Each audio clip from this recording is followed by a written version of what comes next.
Go ahead, do your thing, Mister. There we go. We are live now. We are back. Hey, Welcome to Real Talk Tuesday. listen, welcome back to Real Talk Tuesday. It is your favorite host with the most, Mister Sir Deacon Hendricks tonight. All right, we're gonna be talking about Pastor Sir Deacon Hendricks tonight, and I got my main man, your favorite uncle, Uncle Pudge. What is up with you tonight, bro?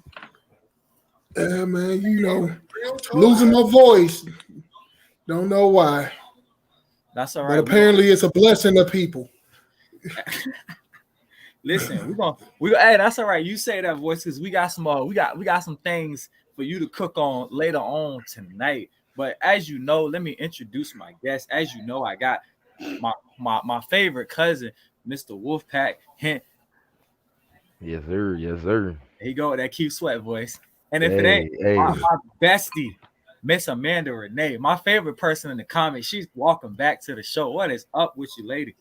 Hey everyone, how y'all doing? What's going on? And if it ain't your favorite nail tech out of Naples, Florida, Miss Rhea. Yeah. How y'all doing? How is everybody doing today? Great. That is good to hear. So listen. So while we everybody out there sharing all their stuff, we're gonna hit into our fan questions so we can give a few minutes to share everything. So let me get to it and get into our fan question. There we go. Hold on. All right. Are you guys ready for our fan question of the night? All right. Yeah. If your mom was to watch you on this podcast, would she be disappointed or would she be proud of you?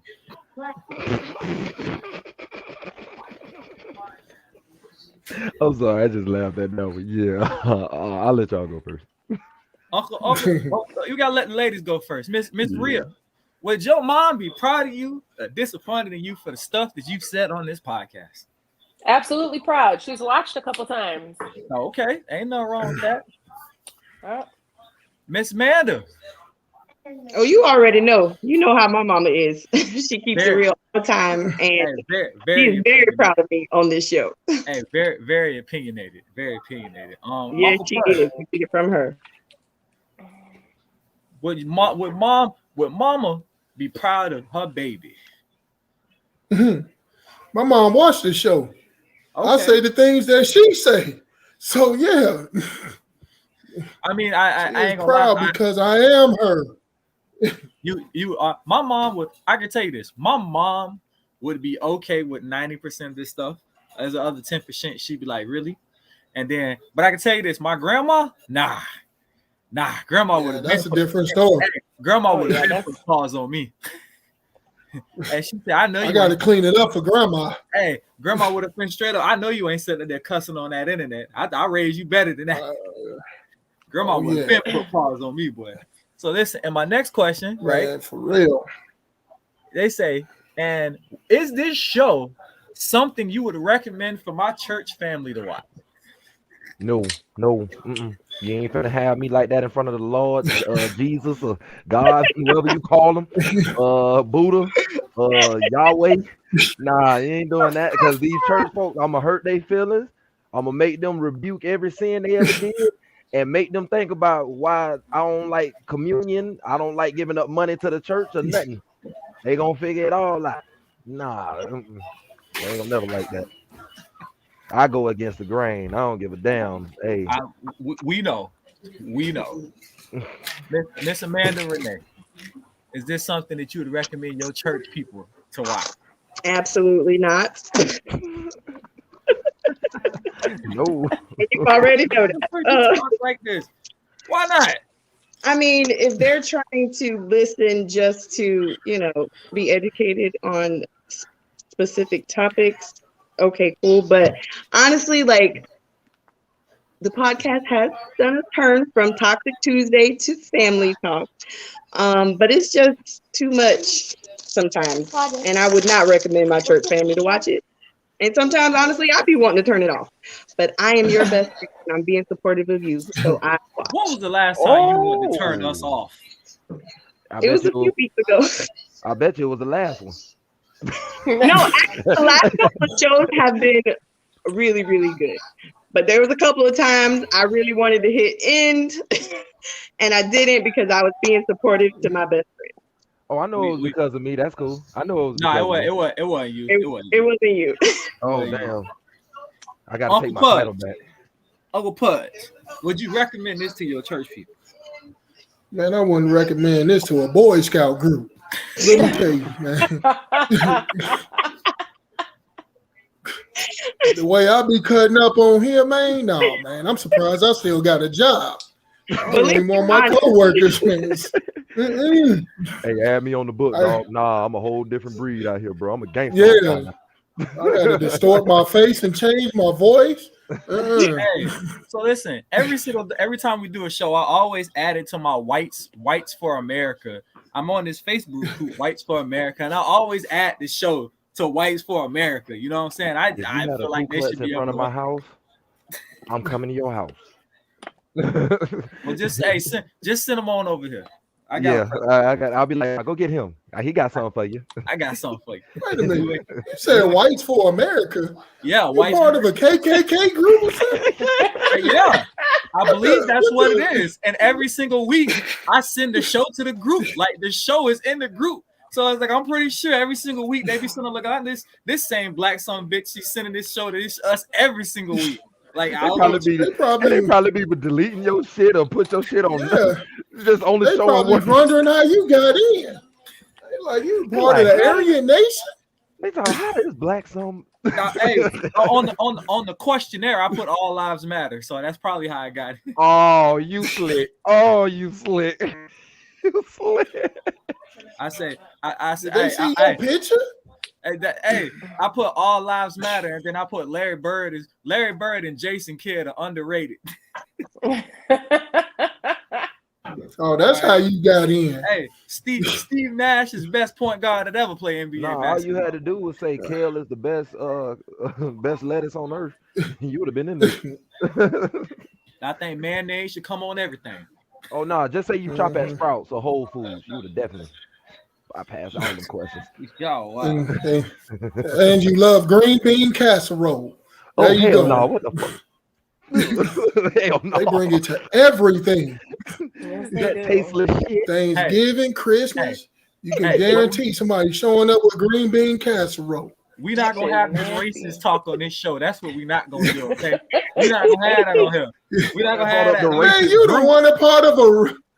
You're part of a racist group. White for America. The Aryan Brotherhood still over there got swastikas. I didn't disrespect green bean casserole. All right. Oh, I would. I ain't say I didn't like it. He over there disrespecting green bean casserole. Oh, I will. And real quick. And quick. Potato salad. That's right, Rico. Clayton Bigsby right here. Just like you said, with raisins in it. With raisins, I ain't never seen that shit. Who puts potatoes and raisins? Mama, white people don't put no damn raisins in no potatoes. White people. Okay, but your mama also got a bunch of mixed kids, so she kind of exempt from that white side. Obviously, she put it on over to the black side. And then Nick had a fan question also. Oh yeah, okay. What's up? Holla at us. Shoot.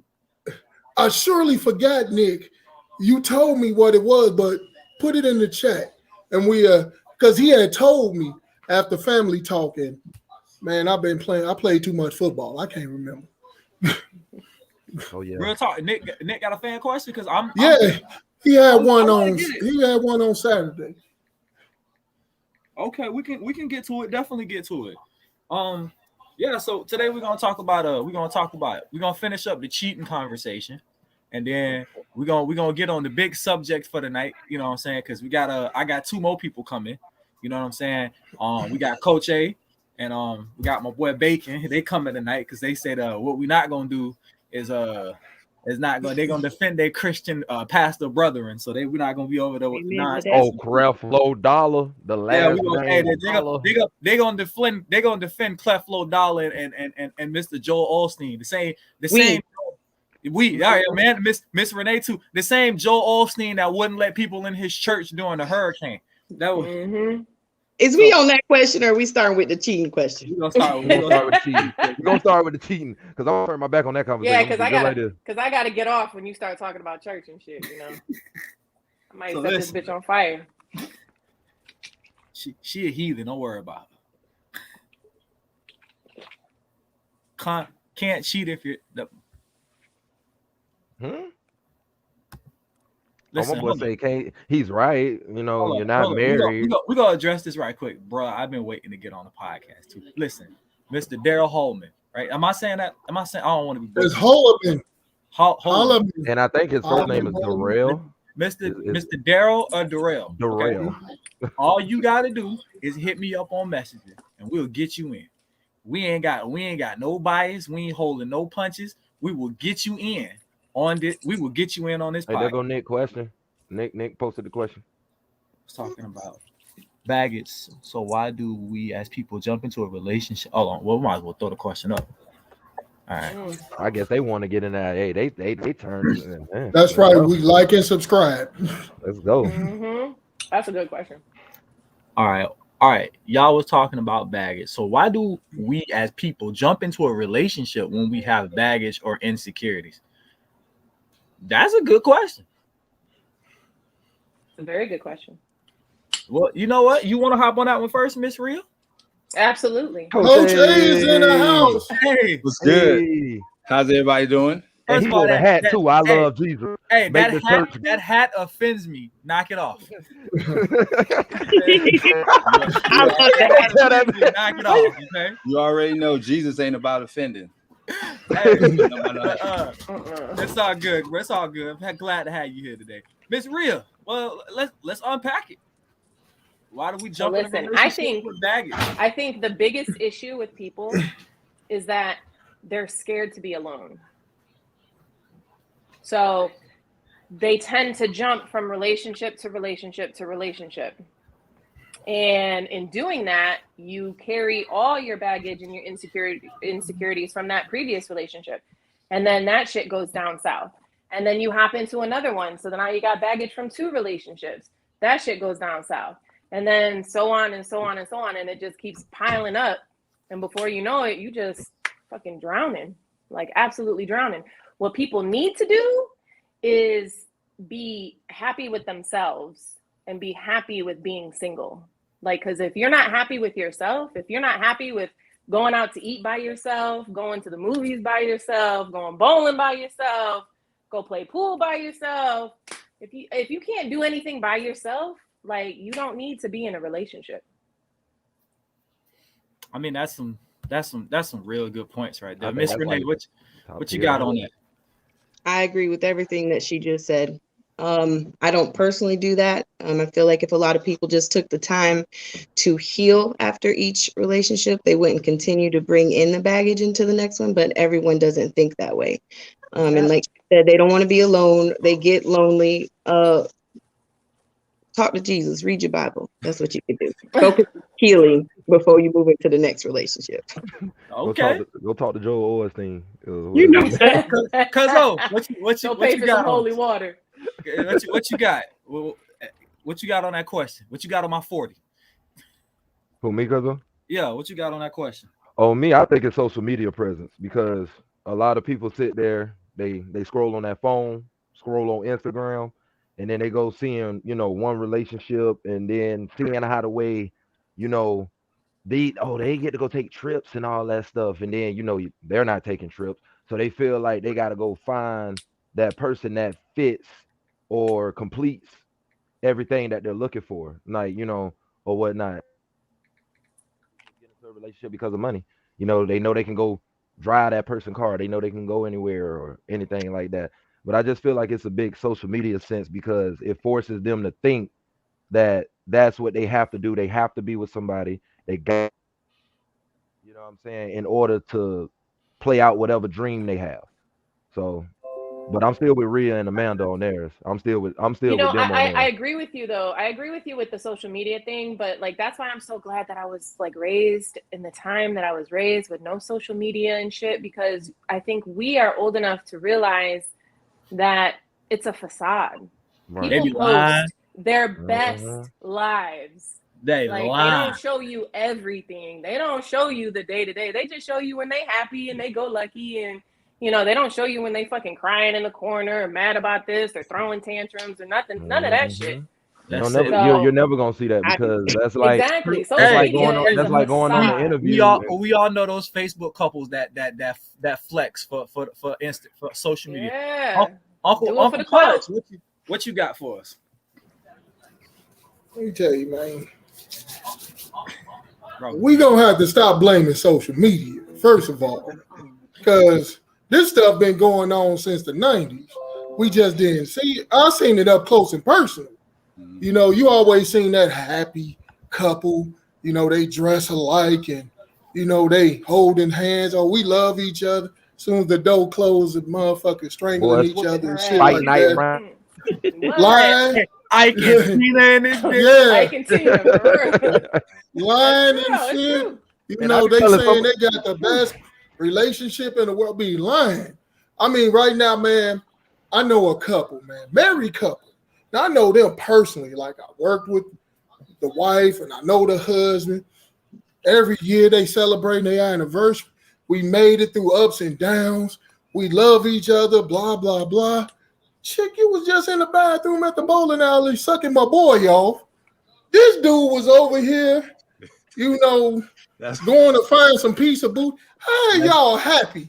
How did Wait y'all make it? Wait a minute. Wait a minute. I know, man. Like, that's one Not of in those the moments. bowling alley bathroom. man, What? bowling alley bathroom. Wait Man, a Yeah. minute. I'm was- scared. Nasty as hell. I'm scared. Wait a minute. That shit Give ain't me- even clean. That's not even Wait a sanitary. minute. What Listen, the fuck? Listen, hey, You just hooked that man up for some bowling shoes?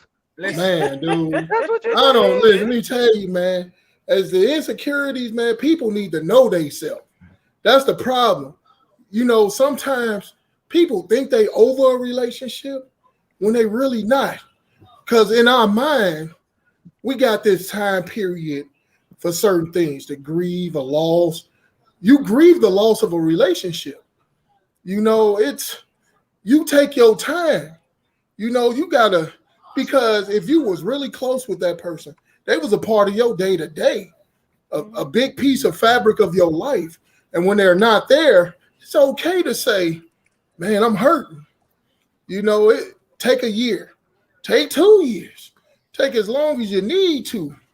But, you know, just don't go out there and try to fill that void because you can't replace them. You can't get what they gave you.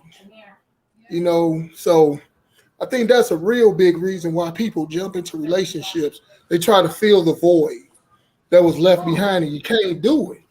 You just can't do it, and you wind up messing up people left and right, even yourself. You set yourself back. Yep. Well, I tell you what, I am going to agree with every single thing every one of you just said. I think, and what Telly's saying is 100% correct. Is this like somebody is a part of your everyday life like that? It's hard to just kind of adjust to being by yourself. But like Amanda said, it's a necessity to be by yourself. It is like, yeah, I went from this person every day, but I have to do this by myself. And to kind of piggyback off of what EJ said, it's like, yeah, social media does have an influence because when it gets close to the holiday, when it gets close to quote unquote boot up season, and you still single, that shit starts to hit that pressure. Okay, That hot chocolate don't taste the same. Hey, Hot chocolate don't be tasting the same. You be like, that hayride hit different when you ain't touching nobody other lap. You know what I'm saying? Them that other pumpkin side of patch- that bed get cold. You be like, damn. Yeah, that pumpkin patch picture hit different when it's the old dude. Like, you need me to take your picture, young lady, instead of your bae. Like, girls take that picture. So I think that what everybody said was a very valid point. It is you have to just learn how to be by yourself on every single aspect, but you also have to take time to mourn the loss of that relationship, that bond, and that person. Because if you don't, you ain't gonna do nothing but hurt somebody else. You know what I'm saying? And that's the worst thing to do, is go out here and waste somebody else's time who's ready, and you sitting out here mourning You know what I'm saying? You're not giving yourself time to heal. So that's always an important fact. And last but not least, Coach A. Look What at you got? Jody. Look at Jody all talking all grown up, man. Right. You know, hey, my mom, I think proud. my mom watching, so we're gonna act like we got a little bit of Yes.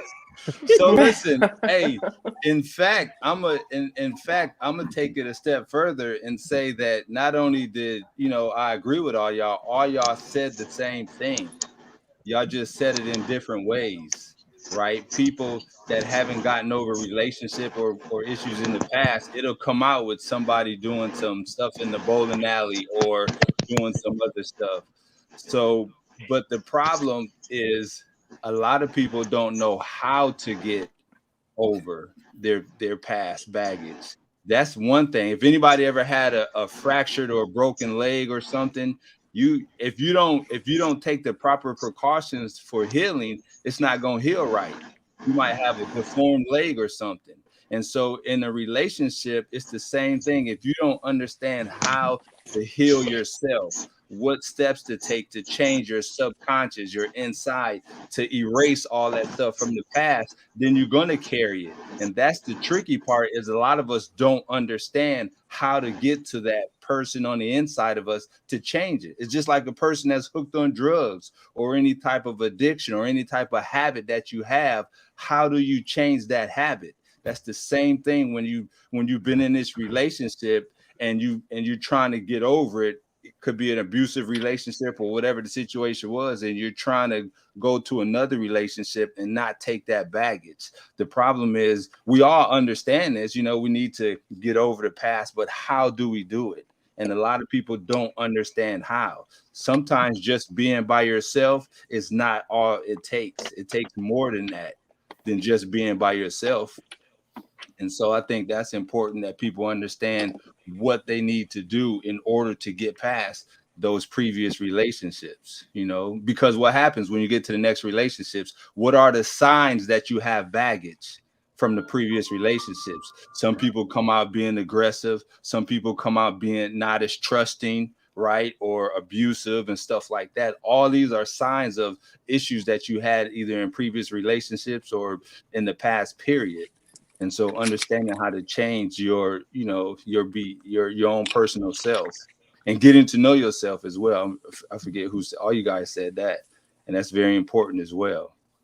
So that's just my perspective on it, understanding how to get past these relationships, because it's a little more than just being by yourself, watching TV or, looking at, playing video games or, So, hanging Coach A, out. you feel like it needed to be a balance. That's what you're saying. Like it needs to be that balance there. Like you got to learn to understand and love yourself, but also kind of, you know what I'm saying? Like trying to find that Yeah. niche that'll get you Well, up out of that slump. yeah, you You got to be definitely able have to to. heal. So Yeah, even if but you have to seek counseling for that, I mean, yes, there you see, that's what I'm saying. When you see counseling, they teach you how to heal. A lot of people don't know how to heal. They don't know what they should be. There's something you should physically be doing every single day to help you get over something in the past, because everything that's in the past is stored inside your subconscious. It's stored inside what we call the heart. And that's where we live out of. We live out of our heart, not from what we see, but from what every one of us is living from the past. All our great experiences that we enjoy, all the things that we didn't like, we live in from that today. So if we see something that looks like something that we don't like in the past, we're going to react to it. If we see something that looks like something we enjoyed in the past, we're going to react to it. And that's the same thing when you have issues from the past. You see something that reminds you of that, and you begin to act on it. Okay. Yeah. Well, there you go, folks. We have it. So take time to get Yeah. over. So, and Don't be out here remember red running flags, from the everyone. line. Red flags. You Red got to look flags. out for them red Red flags. flags. Red flags. Red Okay. flags. Red flags. So listen, we're gonna hop into our first subject. We're gonna move the show along today. We're gonna continue the conversation of cheating, because we talked about it a little last week, but we really didn't get a chance to really chew on it, right? And so I was sitting here thinking about it, and I was like, we've all had relationships. I think we've all either cheated, been cheated on, or hell, did both. And we've seen it, we've heard it, we've been around it.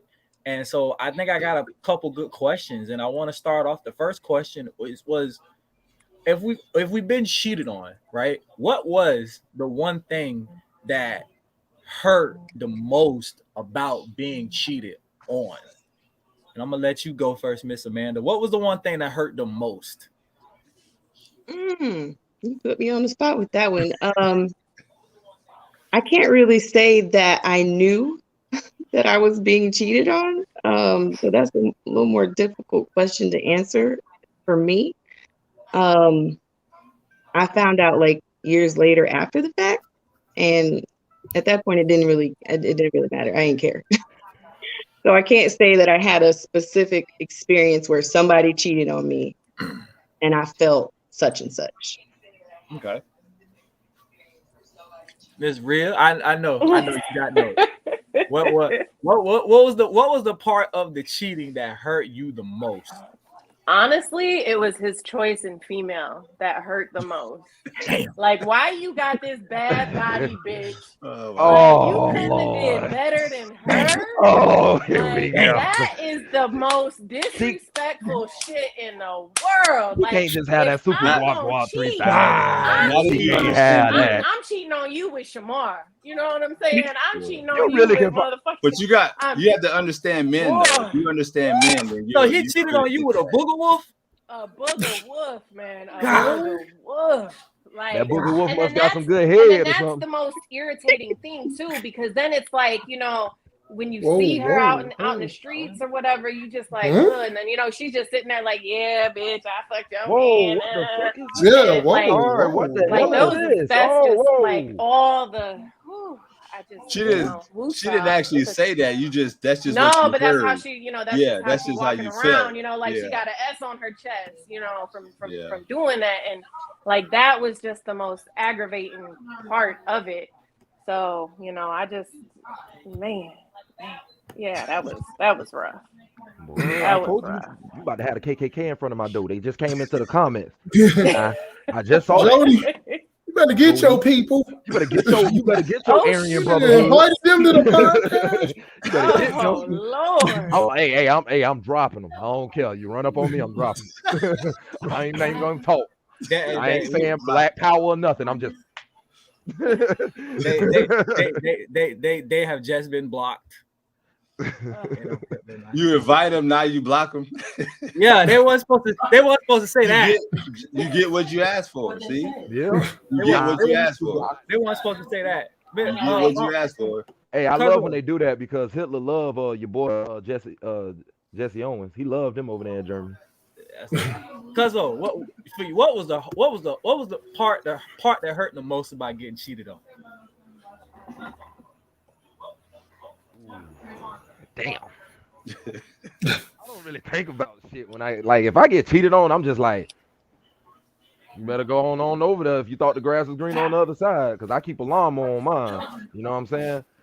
But the hardest part was probably like the lying. Like, you done went to this man and told him, you done told this man everything about me. You know what I'm saying? You done told this man what I do, what I don't do, how the way I treat you, how the way I don't treat you, but you never told that to me. You know what I'm saying? Like, I never got the adult conversation like, hey, let me sit down with you for a moment. Let me talk to you how the way I feel. It was like, it was always a reaction before there was even a question. You know what I'm saying? Before the thought even came up. It was always just go straight to boom, I'm finna go cheat. Jesus, Kim Jong. What? I know. The fuck bro, don't you get out of that fucking group. I bet you ain't gonna do that no more. Right. I know you ain't. Jody in that group. They didn't found us. It was Christians. They said they were Christians. They ain't say all this. You know, the Christians whooped us whooped most of our people back in the day, right? While we were reading the Bible, right? I don't know. I don't think this them because they don't never really respond. None of my posts really don't get in there. This got to be somebody different. Yeah, that's one of them pages like you. I think that's off of YouTube. Yeah, it is. Okay, so that's all. Yeah, I sent it on Facebook. These people off of YouTube. I think it might be the same person that was doing it a couple months ago. Remember when we had the person on the Saturday show? Yeah, man. I think that's what that is. Because Oh, these y'all people on his hit list, huh? Y'all on his Just- hit. He trying to take you out. 9. So just ignore it. Don't give them no play. yeah, I just No. block it. I just block it when it come up right quick. Yeah. Be done with it. So But I say this. I think the biggest part that made me mad when I got cheated on was the fact that it's like you insulted my intelligence. It was just like the lying. It's like you lied, and it was just like bro, like why you lying? And it's just like bruh, you lying to me like I was born yesterday. You know? So it was. I think that was the biggest like the thing that pissed me off the most. It was like my thing was who you chose to cheat with, and then the lying. And it was like it's somebody that I had a previous issue with before, and it's like this nigga sold you the dream, and then of course you got with him after I dumped you, and he cheated on you. And it was just like, that's what you get. That's karma. That's what you get for being with the stupid shit. That's karma. And yeah. But I think it was just a flat out lying and a trying my intelligence and just coming to me like I'm stupid. Like, bruh, how your phone die every night at like 9:30? Man, hell no. That nigga calling. Oh, he over there at the house. Come over on. there at the house. Oh, I At already this- know what that is. At this point, it was like, oh, my phone dead. Oh, I was in the shower and left my phone on silent. Oh, my cousin had my phone. I said, boy, you got an excuse every night around about the same time why you can't make it to your phone, boy. I tell you what. So one night I just went over there and I seen what I needed to see. And the next day I showed her the pictures. I was like, so this the reason why your phone dead? And she told me that I was tripping and everything else up under the sun and doing the most. And I'm like, nah, you just sit here lying to me. Like at a certain point, like you could have just said, hey, bro, this ain't working for me. I'd rather rock with him. And I would have let it be. But it was just like, bro, it's just because you lied to me so much and you tried my intelligence. And it was just like, bro, you doing too much. So I think that was the part that pissed me off the most was just the fact that just, I don't know, that just bothered me. What about you, Phil? Man, let me try to condense this story. Make it short. This is a story. You gotta say it, Telly. You gotta say it. Is this the first one? Is this the first one, right? The one you just don't like, right? No, this ain't her. But let me tell you a story, though. This is okay. All right. This was actually her best friend. Oh, damn. Birds of a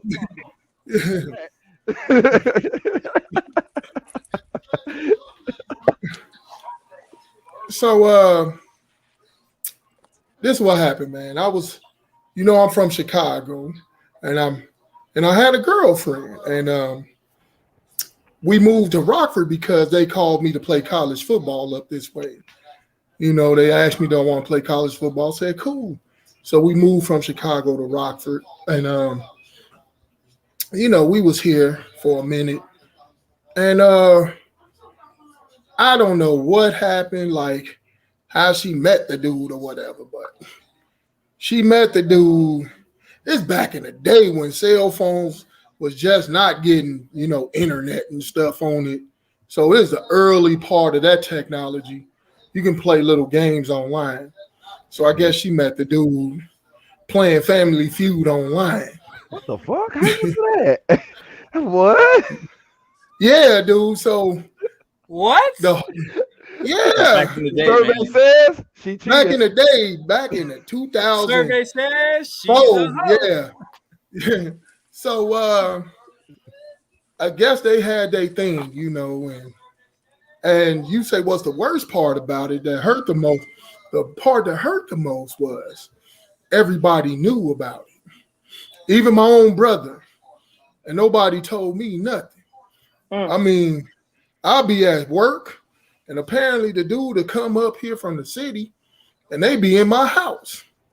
And one day when I come home, I'm coming home from work earlier than expected, they'll jump across the street and hide in my brother's house. it's like, I think to me, that just messed up my perspective, and I couldn't trust nobody for a while. Like, it was crazy because I'm sitting up here like what you said, Jody. If you wanted to be with dude, you go ahead and be with him. Okay, you could tell all me. You gotta do is tell me like, hey, bro, this ain't working. Nah, I feel like I need to go a different way. And then it would have been like, cool, peace, sideways to the next light. You ain't gotta do all that. Yeah. All that stuff. It came out, man. This dude and bought her a phone and all this other stuff, and she was sneaking around with him, recruiting people. This is where the first one come in at. She recruited her to go with his brother, and one day, man, she left, man. I remember, man, it was April 26th, man, 2005. She left saying she was going to the mall. Her and her buddy never came back. She must have she had got stranded in Chicago because she snuck off to go see dude, and that was it from then. And the healing process had to begin. That stuff was crazy. Then you find out all these different things that have been going on, and I felt like I was the last one to the party. Like, damn, this was going on. I found some love letters and stuff like that she done hid from him. And so I was like, man. So I went through a spell where, man, I was on my NWA shit, like, fuck these bitches. I was on that, like. You was in man, too for deep, real, you know man. You was in too deep. I feel you. Man, that's dude. crazy. So listen, It is. the funny part about it is that dude, man, wound up cheating on her. She went to work one day, pretended like she was going to work, came back. He didn't had the girl up in the bed with the t-shirt on and everything, and I was cracking up. I was like, damn, talking about karma. And I was glad I was around to know about it. I was like, that's fucked up. Like, that's crazy. But me and her cool now, man. I let that shit go. I was like, just a learning lesson, man. Listen. We're gonna hit one more question, right? Because this is a good one. Somebody else hit me this one, and I was like, you know what? I want to know. What is the dumbest way you ever caught somebody cheating on you? Like you caught them and you was like, you got caught like this? This the best you can do? Like, what's the dumbest way somebody ever got caught like creeping around? I give you mine first, right? This typically the reason why I don't mess with Apple products. You so hell bent on having all your Apple products linked to one another. We chilling, and I'm talking about you so slick. You get a FaceTime call at I tell you, 1 o'clock in the morning, right? Now, mind you, right? I'm in the bathroom at that time taking a piss, and I see this nigga face pop up on her iPad, right? She tell me I'm tripping. It's just a random number. I say, cool. But then he called again, right? This time it pop up on the laptop. I say, Gerald calling you. This is the second time he done called in the last 2-3 minutes. Now, all I'm saying is people don't call like that unless they definitely expected you to answer. But I was like, but let me tell you this, right? You got all your Apple products linked up. So when one go off, all of them go off. So you sitting there trying to hide your iPad and your phone, your laptop in there just going off, right? Like, you don't hear that? I hear your laptop in there going off. It's the same tone, bro. Gerald called, right? And so, like, I said, but it's cool, though, because I'm going to tell you why he calling. You ready for this? I answered the phone the first time he called, right? And when I answered the phone, right, I was sitting on your toilet, right, with your drawers on my head, right? And he was all mad. So now he probably going to call you about 10 more times until you answer that phone because he want to know what the hell.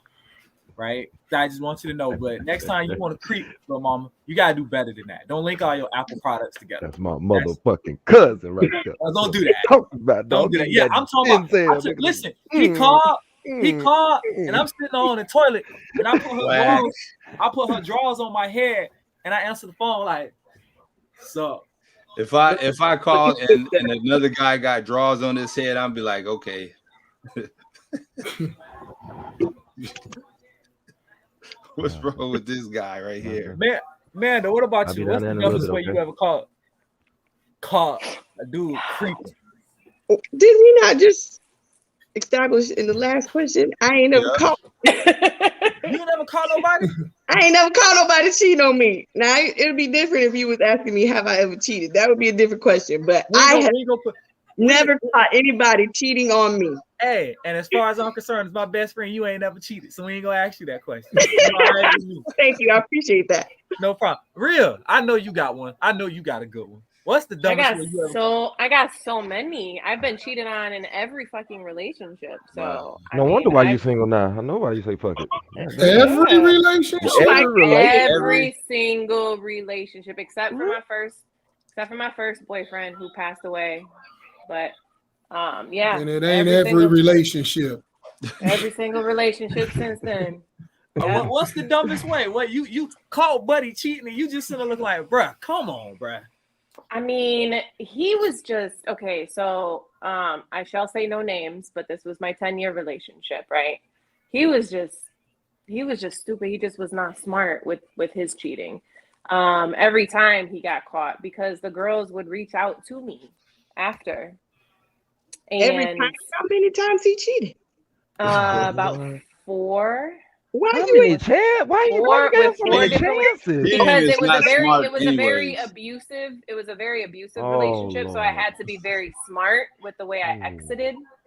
Because I love my life and I wasn't trying to die. So I had to be very strategic. You know, he was just one of those types that just kind of like latched onto you and just was like not leaving like my house, but he was not leaving. He's a symbiote. So, you know, I had to be very strategic in my movements to try and get him out. And it took a long time. It took 10 years. Like I was done with the relationship after like year 4. So, but it took like 10 years. Yep. Women need guns. Women need guns. Yeah. Yeah. So, but I mean, he just like the girls would like send me pictures of my walls or my living room or my bathroom, or send a picture of him naked in the bed. Like it was just crazy. Yeah, it was just ridiculous. So did you bring it to his attention? Absolutely, every single time, because I don't stand down from a fight. I don't stand down from a fight. They are bold. But yeah, they was real bold. They was real bold. He was bold. He was bold. Like I just wonder how much bad the other stories is. It's more his fault than theirs. The other one is when I was younger. I was like in my early 20s, and I was working at the titty bar. I was the shot girl, and I hooked up with this guy that was a bouncer, and we started dating for like 2 years. And I just highly don't do it. Just don't date anybody from the strip club. It's just bad. Yeah. But yeah, so he cheated on me, but I actually caught him in the act in my apartment. That's got to be tough. So why you don't never go get a hotel room or something, or go to her house? That was fun. Yeah, I mean, it was just stupid. It's just all stupid. Like you're just stupid. Like you don't think to like, I don't know, do it elsewhere in the bowling alley bathroom, maybe. I wish I could ask some of the dudes, what were you thinking, bro? What were you thinking, bro?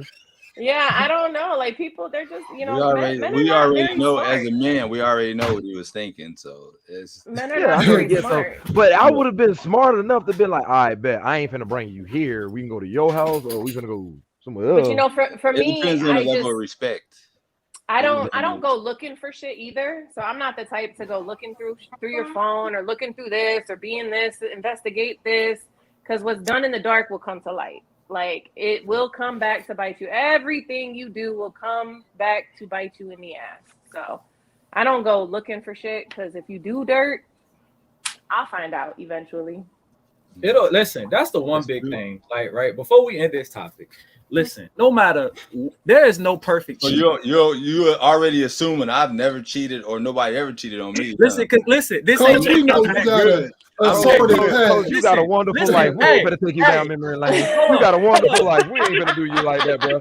Stay happy. Stay happy. Don't think about that. Don't you believe it? Hey, I brought you believe and Miss Amanda Renee in. Okay, so y'all gonna stay children of God into this next subject. When y'all, as far as I'm concerned, y'all never did anything wrong. I'm always representing. I'm always representing, even in my downfall. This ain't even your subject. So no, I think your downfall, how you're able to give your testimony. Oh yeah, it is. Exactly. Let me tell you something. Coach dying to tell you. Look at the look on his face. He dying to tell you. The first thing he ain't no saint. The first go thing ahead, get a polo guy. The first thing we talked about was the pain, right? Because I've been through it too, been cheated on before too. And so I come to realize that the pain is the actual thinking, the thoughts, right? The thinking that this person is experiencing or getting the same thing that I was getting, that I thought was just sacred for me. That is the hardest thing to deal with. And you just keep replaying this thing in your head. It ain't even the actual act. It's just you thinking about it, what's going down, or because just imagine sometimes if you think somebody's cheating, you already feel it. You already feel the pain. So it's in your head. So that's what my thing was. And what happened with me was, she got caught emails, because it was back in the day when you spoke to people back and forth through emails.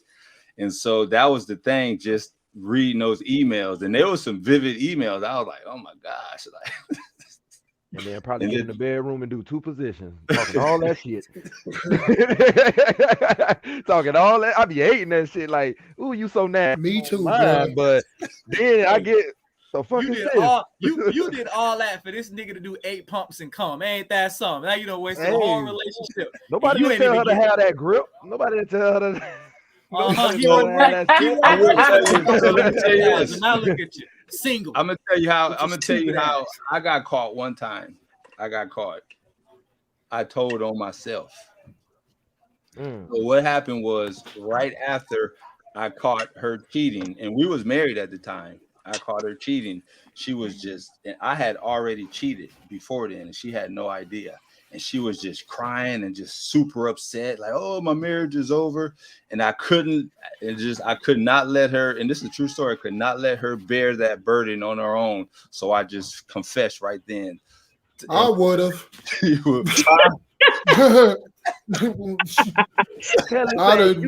dirty, man. Yeah, like, you dirty. How you do me like this? And I mean your life feels guilty for getting your lick back. At that point, you just was getting even. You can't feel guilty about that. Two wrongs don't make feel right. guilty about getting Who was feeling? No, I wasn't getting even. I had already had cheated. He the one that started first, but he called her. She cheated back. She didn't. She just. Well, cheated. she didn't know. She didn't even know. Coach A, my granddaddy used to tell me, even swap ain't no swindle, bro. Just let it ride, okay? Well, I ain't had your. You didn't let that ride. I ain't had your granddaddy. Swap ain't no swindle, bro. I think the biggest issue for me though was better. the fucking the fact that I looked like so dumb. Like I hated the fact that I just looked like Boo Boo the Fool. But you honestly, you know what I'm saying? How are you the one in the right? Honestly, did you felt because like that's how I felt. I felt like the biggest dumbass. You know what I'm saying? For like still being in a relationship. That's really what it is. But it was just like I just couldn't leave. I couldn't break free. I had to like wait, and that was the most irritating because I hate to be played for. Oh, see me, I'll drop them right then and they'll be like deuces. I hit the little this right here, and I disappear. That's all I do. It depended where I was at with my life, because at one point it was like, oh, so this what you doing? Oh, you let me go get Jody Hendricks right quick since you want to play this game. But see, it didn't matter as many times as I got cheated on. Like I would never cheat. Like my thought was never to get even, because like two wrongs don't make a right. You know what I'm saying? Like in my universe, it does. Like it wouldn't have made me feel better. It wouldn't have made me feel better at all. And if anything, it would have made me feel like a fucking hoe. Like so I got a question for you, Rhea. So have you gotten over that? Absolutely. Because that could be something you could be carrying. And I've been single. Because I've been single for since 2018. I've been single, and I've just been working on myself. Going to therapy. That's what you're talking about right there. Going to therapy. Therapy helps a lot. You know, I was in therapy when I was a kid too, because I got a lot of fucking issues. But have you changed your pond? Have you changed the pond that you meet people in? Like I mean, no, because I'm attracted to black men, and that's never gonna change. So. Well, I mean, it ain't gotta be. Black men don't cheat. Black men don't cheat. Black men don't cheat. I can't change the pond. I can't go to black and white. I don't agree with y'all on that. Black men don't cheat. I think he was referring to race as if he said the pond. No, black men don't cheat. And don't try to use offset. That nigga amigo, he Mexican. He ain't one of us. Okay. I'm not talking about race. Just so you know, I'm not talking about race. I'm talking about where you find people at. Like if you talking about type, have you changed your type? What you're looking for? No, where you find it?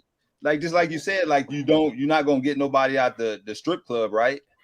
Right. Absolutely. Right. So you have to look at these relationships. Like, what do they have in common? Where these guys come from? Well, I don't go anywhere. Like I don't really go out anywhere. I'm work, gym, home. I go back to Detroit. Work, gym, home. That's pretty much it. That's my life. So I stick to online dating. That's what I've been doing for a long time. So and it's just trying to weed out the weirdos, Yeah, that's true. Ain't nothing wrong with that. You'll find a lot of Florida. It's a lot of Florida weirdos out here. Keep hope alive.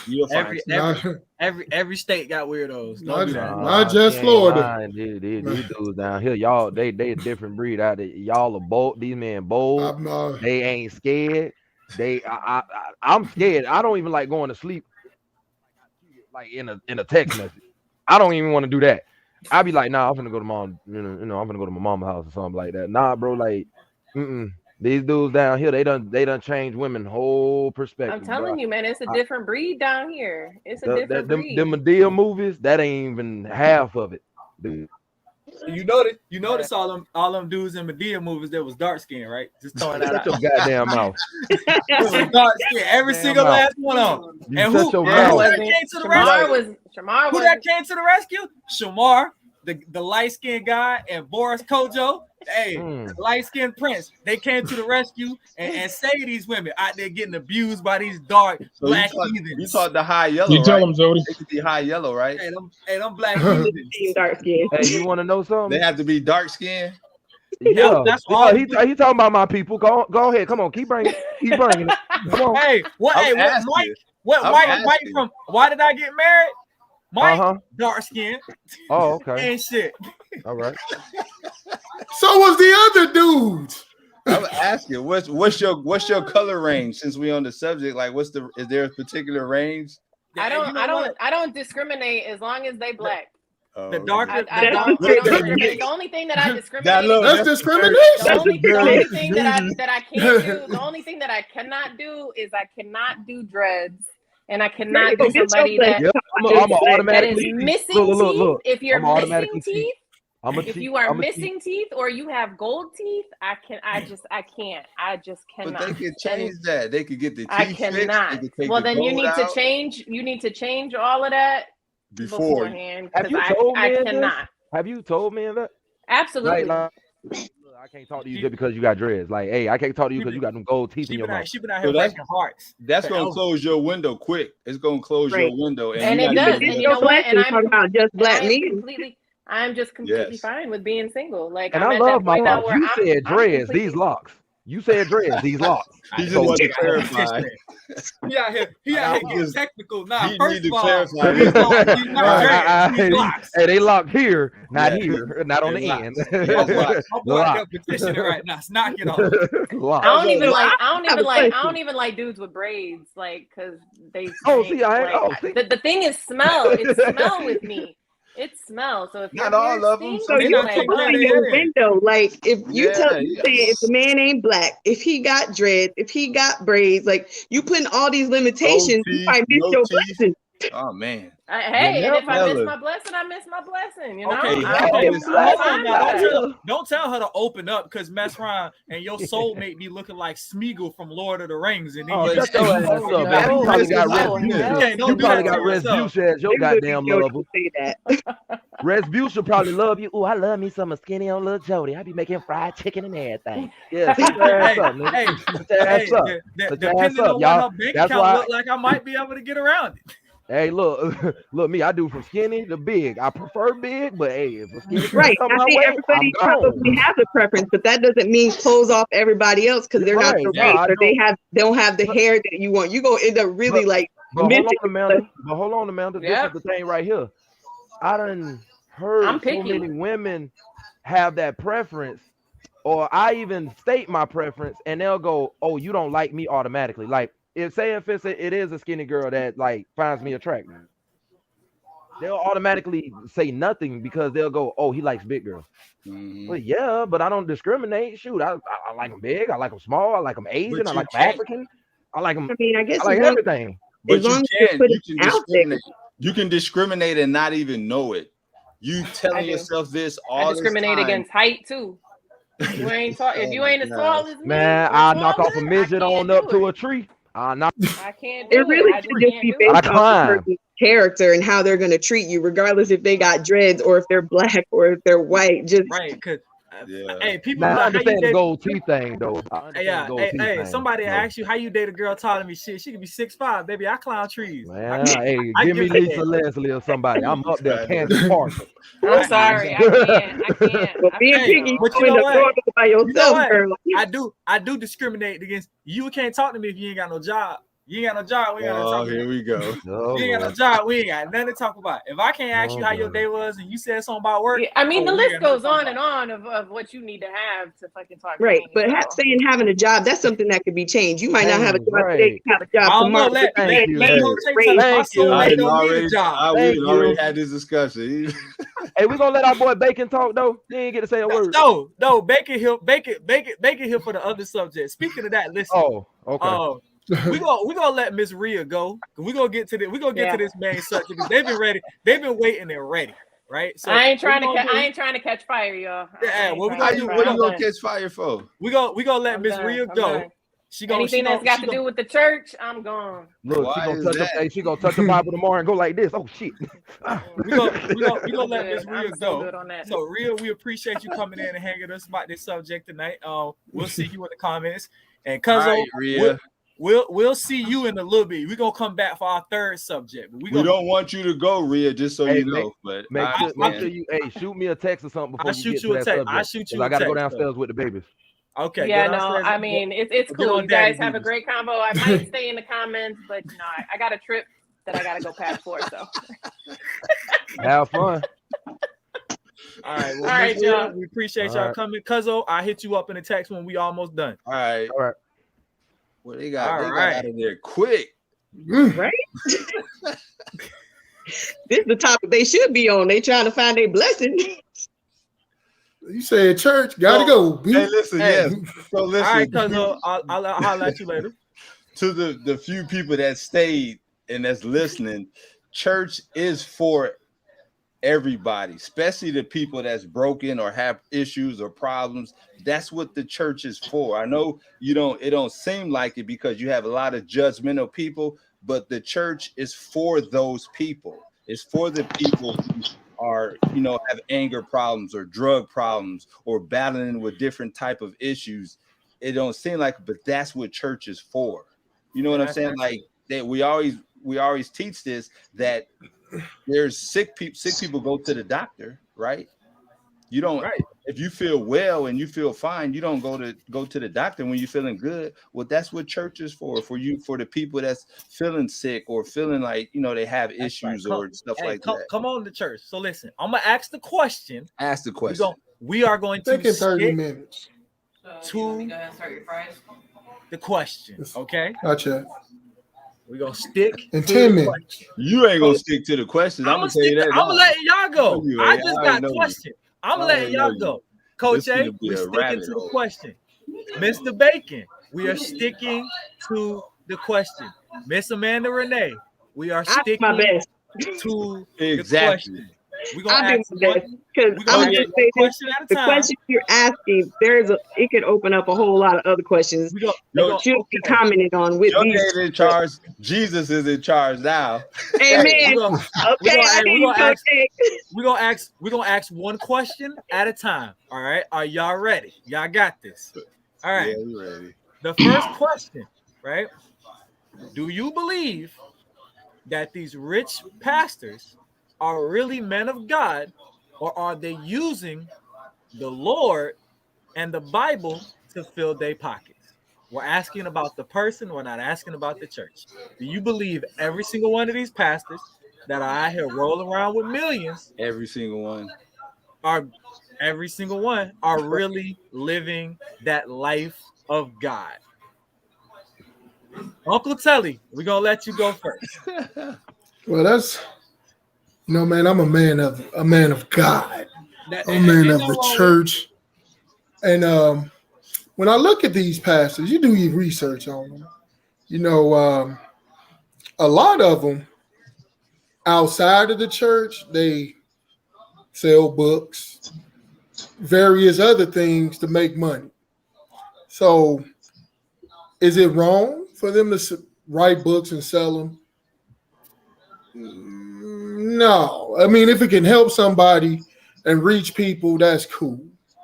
But the Bible did say it's easier for a camel to get through the eye of the needle than a rich man to get into heaven. Now, you take that as you want to. I believe you can have money and still be a man of God. It depends on the person's character. There's a lot of philanthropists out here, people who are rich who do good deeds for others. They donate. Warwick Dunn. If you know what Warwick Dunn is, he built houses for Habitat for Humanity, houses for people who need houses, and he's always done that, even in his NFL, doing his NFL career, and even afterwards. There's plenty of people with money that do good deeds for others. Now, some of these pastors, you always gonna have a wolf in sheep's clothing. That's goes without saying. So you can't lump them all together. You just gotta, when you open the door for good, sometimes the bad come in. So Joel Osteen, I don't think that dude is really about God, because he didn't open that church to help people out during Hurricane Katrina. He did not open that mega church. He refused to help people. Now, that I look at that and I'm like, you preaching about all this other stuff, but when the time came to actually help people, you did not help whatsoever. That's crazy to me. And I don't, because you're supposed to be this man of God. So why wouldn't you do that? That was a point of emphasis for me for him. Now with Warwick Dunn, yes, because his mom was an officer and she got shot on duty when he was younger, and he had to take care of his younger siblings because he was a football player and he made his millions playing football. But he is taking the time to build houses for single mothers and their families. So that part, yes, I get it. You are a man of God and you're using the money that you made to help people and help the people who need help. So that part is like, all right, cool. I'm not going to ever question that. You know what I'm saying? Because you're doing some good stuff, right? My thing is, and like you just said, it is the Joel Osteens, the Creflo Dollars, the TD Jakes, those men that got rich off of the Lord's word. You know what I'm saying? That's what I'm asking. Do you believe all those men who were just, I guess, regular pastors, and now you out here with quote unquote mega churches? It's like, do you think that all of them that are living that life of God, do you think they're genuine? Is the question. So now I'm gonna let Bacon talk. Bacon be itching. I'm gonna let Bacon talk. Bacon, what you got for me? Are those men really living that life genuinely? Can you hear me okay? We can hear you perfectly. Yes, My brother. Okay, cool. Yeah, I ain't been itching, man. I took a shower, you know what I mean? But cool. But no, not all of them genuine. No, not all of them genuine. Like Telly had said, you do have wolves in sheep clothing. And that's not just for church, that's with everybody. I mean, Jody, you own a gun or two, right? So that'd be like me saying everybody who wants a gun or who owns a gun, they crazy. They're murderous. They like insensitive. They just want to shoot something that can't be taken. You know what I mean? I can say that with anything and everything. But I guess you said you wanted to like really hone in on that as far as to say, the man themselves, not the church, but the men themselves, do they just want the money? A lot of people want to take advantage of the ignorance of the people. Because the only person exercising any faith when it comes to that whole thing, when, hey, look, the Lord told me to tell you, if you put $100 into this offering pan, he's going to do this and he's going to do that for you in your life. That's stupid. That's stupid. The only person exercising any faith is the pastor that's got the faith that somebody's going to walk down there and give him his money. There's no way you can tell me that if I've had like a lifetime of like financial issues, I made like a lifetime of past mistakes with my money, with my relationships, 20, 30 years worth of bad decisions is going to change all in one night with one sermon because some guy said God's going to turn all of that around. That makes no sense, man. God is a God of principles, okay? He's not going to bypass his principle to make you rich, whether you're the pastor or the person walking down the aisle to give whatever amount of money it is. And the people that got something to say about that, like the church, 90% of them never even picked up a Bible or read anything in it. They just repeating what they think somebody heard, they think somebody say. You know what I mean? So no, that's and the people, they want a quick fix, man. That's it. People just want a quick fix. There's no way that one sermon or me planting this one seed is going to undo 30 years worth of my nonsense. Can't happen. Okay. All right. I like that answer, Miss Amanda Renee. Do you think that these men are living their life that they are selling? Because at this point, they're not just preaching, they are selling you a lifestyle. Do you think that they are living that same lifestyle genuinely? I mean, I'm going to agree with the other two where you can't just like lump all pastors together. Just like you can't lump all black people together. You can't lump all white people together. You can't lump all gun holders together. It's going to be based off each person and their character. And money can change you. If he gave all of us on this podcast right now $1 million, all of us would probably do something different with it. So I might save it. Coach A might invest it. Bacon, not Bacon. Jody, you might spend it all. Like everybody is going to do something differently. Wow. Why I gotta spend mine? I'm just giving an example. You need another gun. That's why. That part, a flamethrower. So my point is, some of these pastors may have started from the bottom. They may have built mega churches, but it doesn't mean it'll change their character. And I'm saying by saying like all of them, it may not change all of their characters to be like that greedy who's trying to feed off of the people. I attend a mega church, and I personally see my pastor and what they do with the fund. And at the end of the day, they're going to make money. It's a business. Pastors go to school and they should be compensated. Yes, they're helping the people and leading people to God, but they also have families and they have bills. And at the end of the day, it's still a job. So they should be compensated. That's just that. I mean, I have nothing wrong with the pastors being compensated, right? That part is okay because honestly, you're doing a job and you should get paid, right? But my thing is this, and it's kind of what Bacon said. It is not the like the whole gun owners thing and the whole sheep and wolves thing. It's like, yeah, every section of people you're going to have the bad. You're going to always have the bad. But the difference is the bad is making millions off of other people's money, right? And not also that, but they're getting tax breaks. The church isn't taxed. Churches are tax free.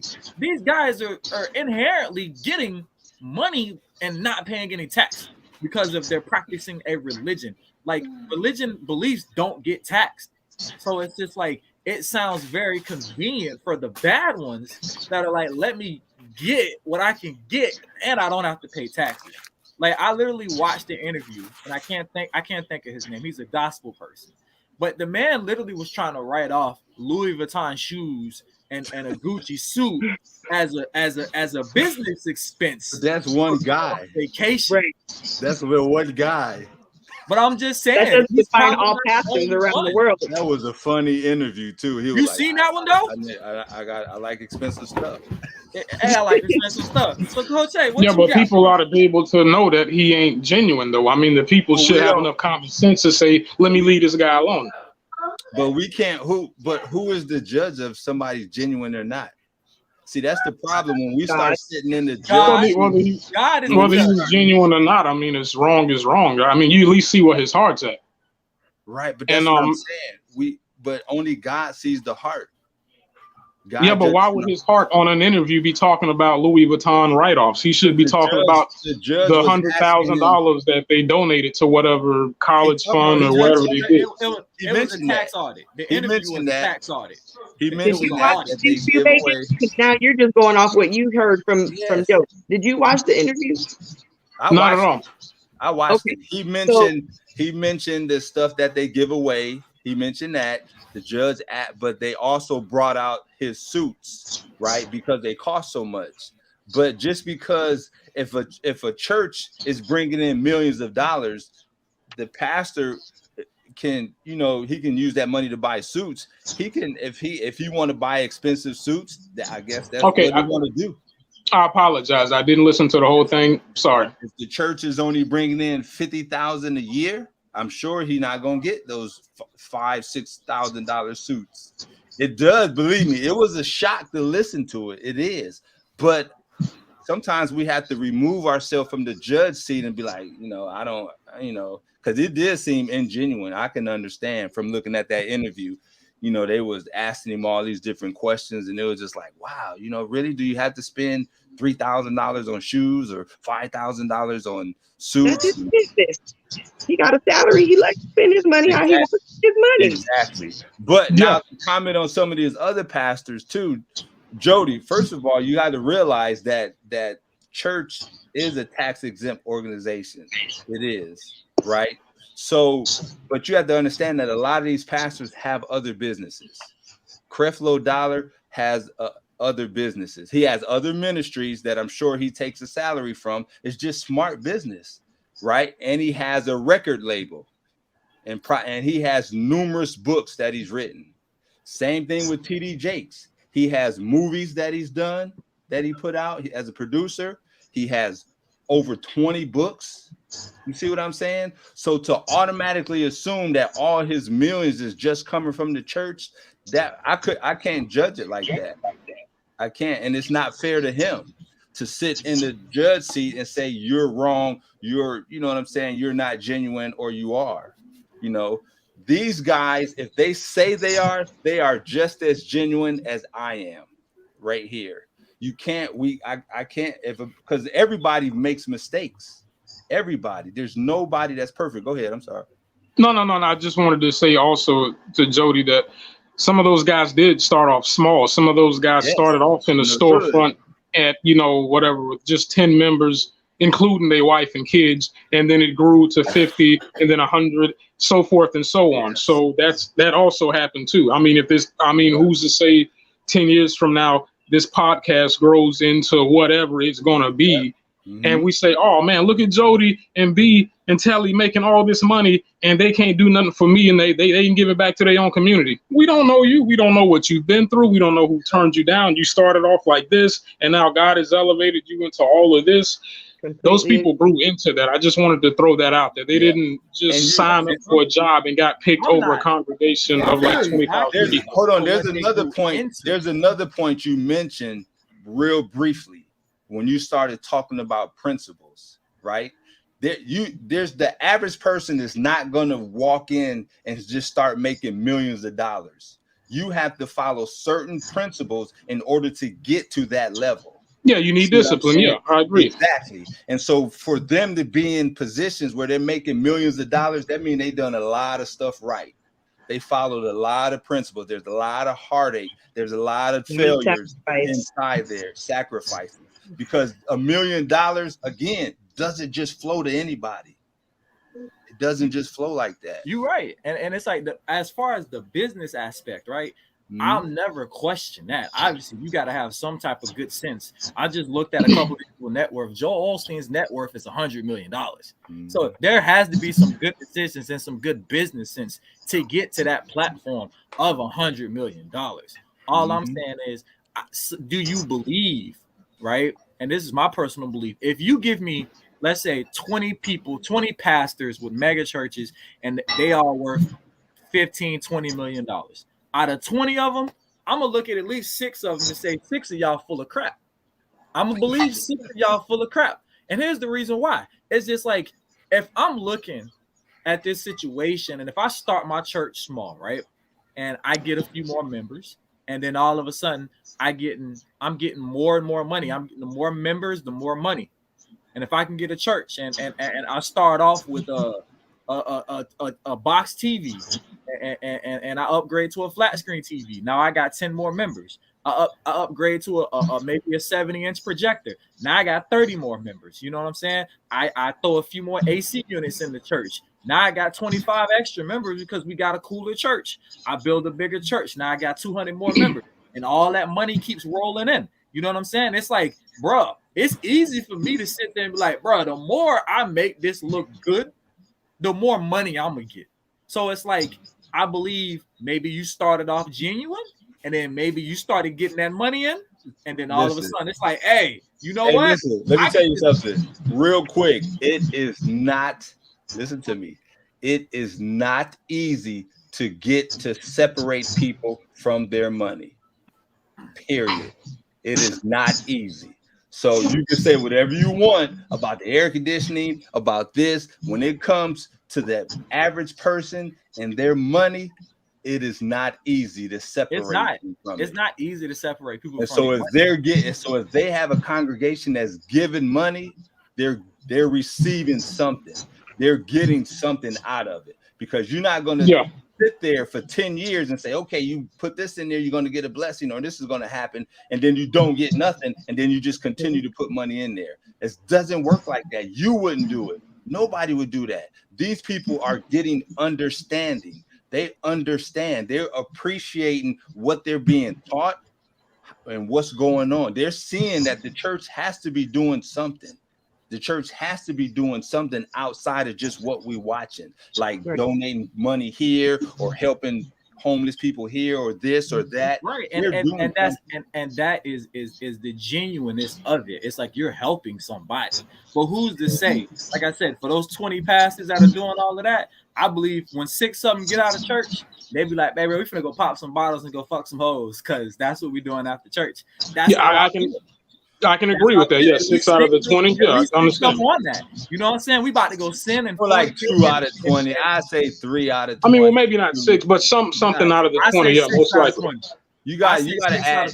You're gonna have to add what type of denomination. Are they Catholic? It's a whole lot of stuff you got to add in there, buddy. It don't matter what denomination. It's just like these people that it's like, what you're preaching is good stuff. You preaching the word, people feeling it, right? And you might be preaching something so great, and what your message is being delivered. But when the lights are off and you walk out of your house that you built, are you holding that down when nobody else is looking? Is the question. Like, do you Right. think that every single one of these people are living that life when they think nobody's looking? Not I mean, everybody, of course not.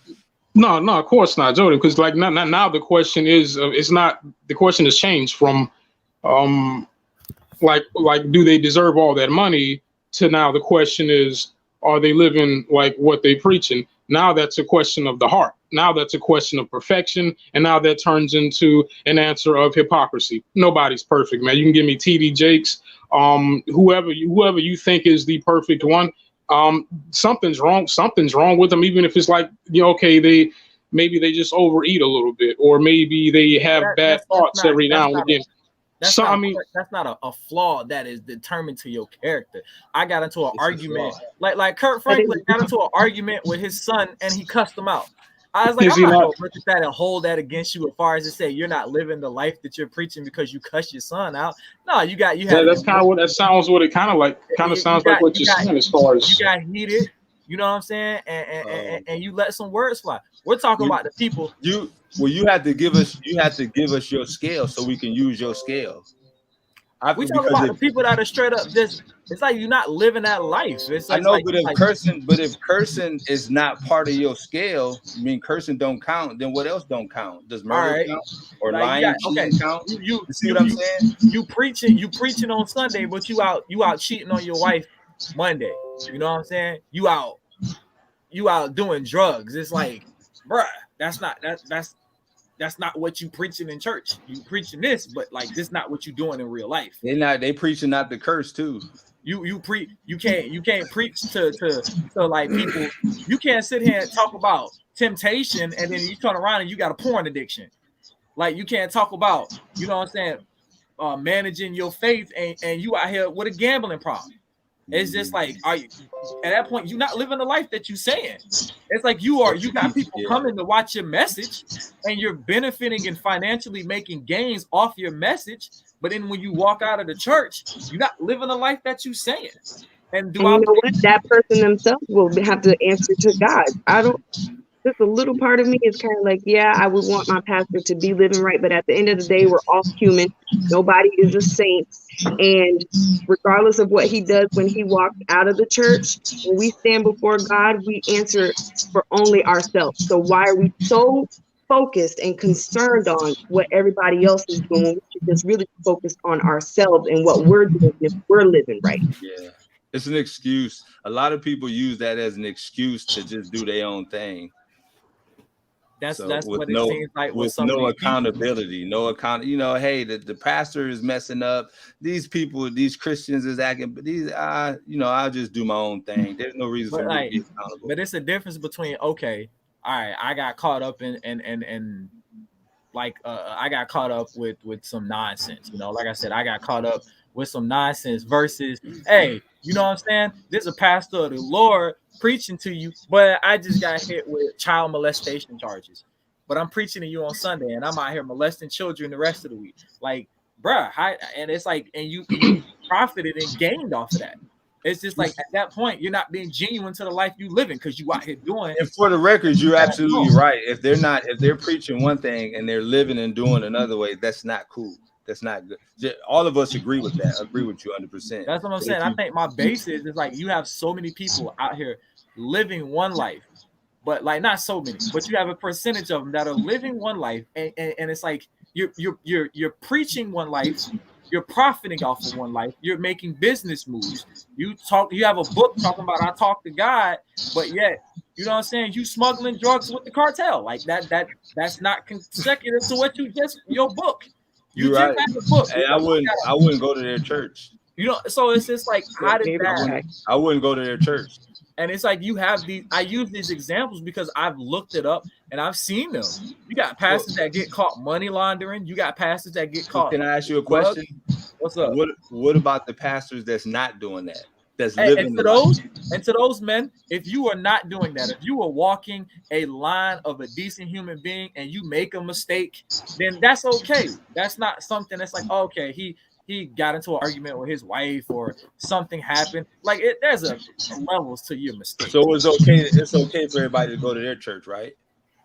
if you feel like what they preaching, if you feel like what they preaching, they live in the life that they preaching, and you want to go to their church, by all means go to their church. But you can't tell me that you sit here with Pastor Jesus and you find out this man got 100 keys in the church basement. It's just like that kind of don't add up there, Pastor Jesus. You know what I'm saying? Like that don't add up. Or you found out Pastor Watson over here running a sex trafficking operation and he's using money from the church to cover it up. It's like it kind of don't add up. So to those people, it's just like, do you look at them and say you're a fraud and you're not living the life that you say you live when you have things like that in your life? Yes. That's criminal activity. Yeah, you look at them and say you're a fraud. Yes. Okay, so that's all I really wanted to get across. Is like, is there a certain point where you look at some of these men and say there's a fraud? Because I went to church this Sunday. You know what I'm saying? Congratulations. Hey, real good friend of mine took me to church this Sunday. Real good friend of mine. We went to church this Sunday. I even had popcorn while I was there. Right? You know, popcorn. What you? I could just. What church you went to?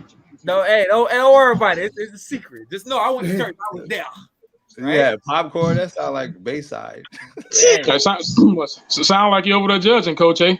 I think you ought to let that man go to church and chill out.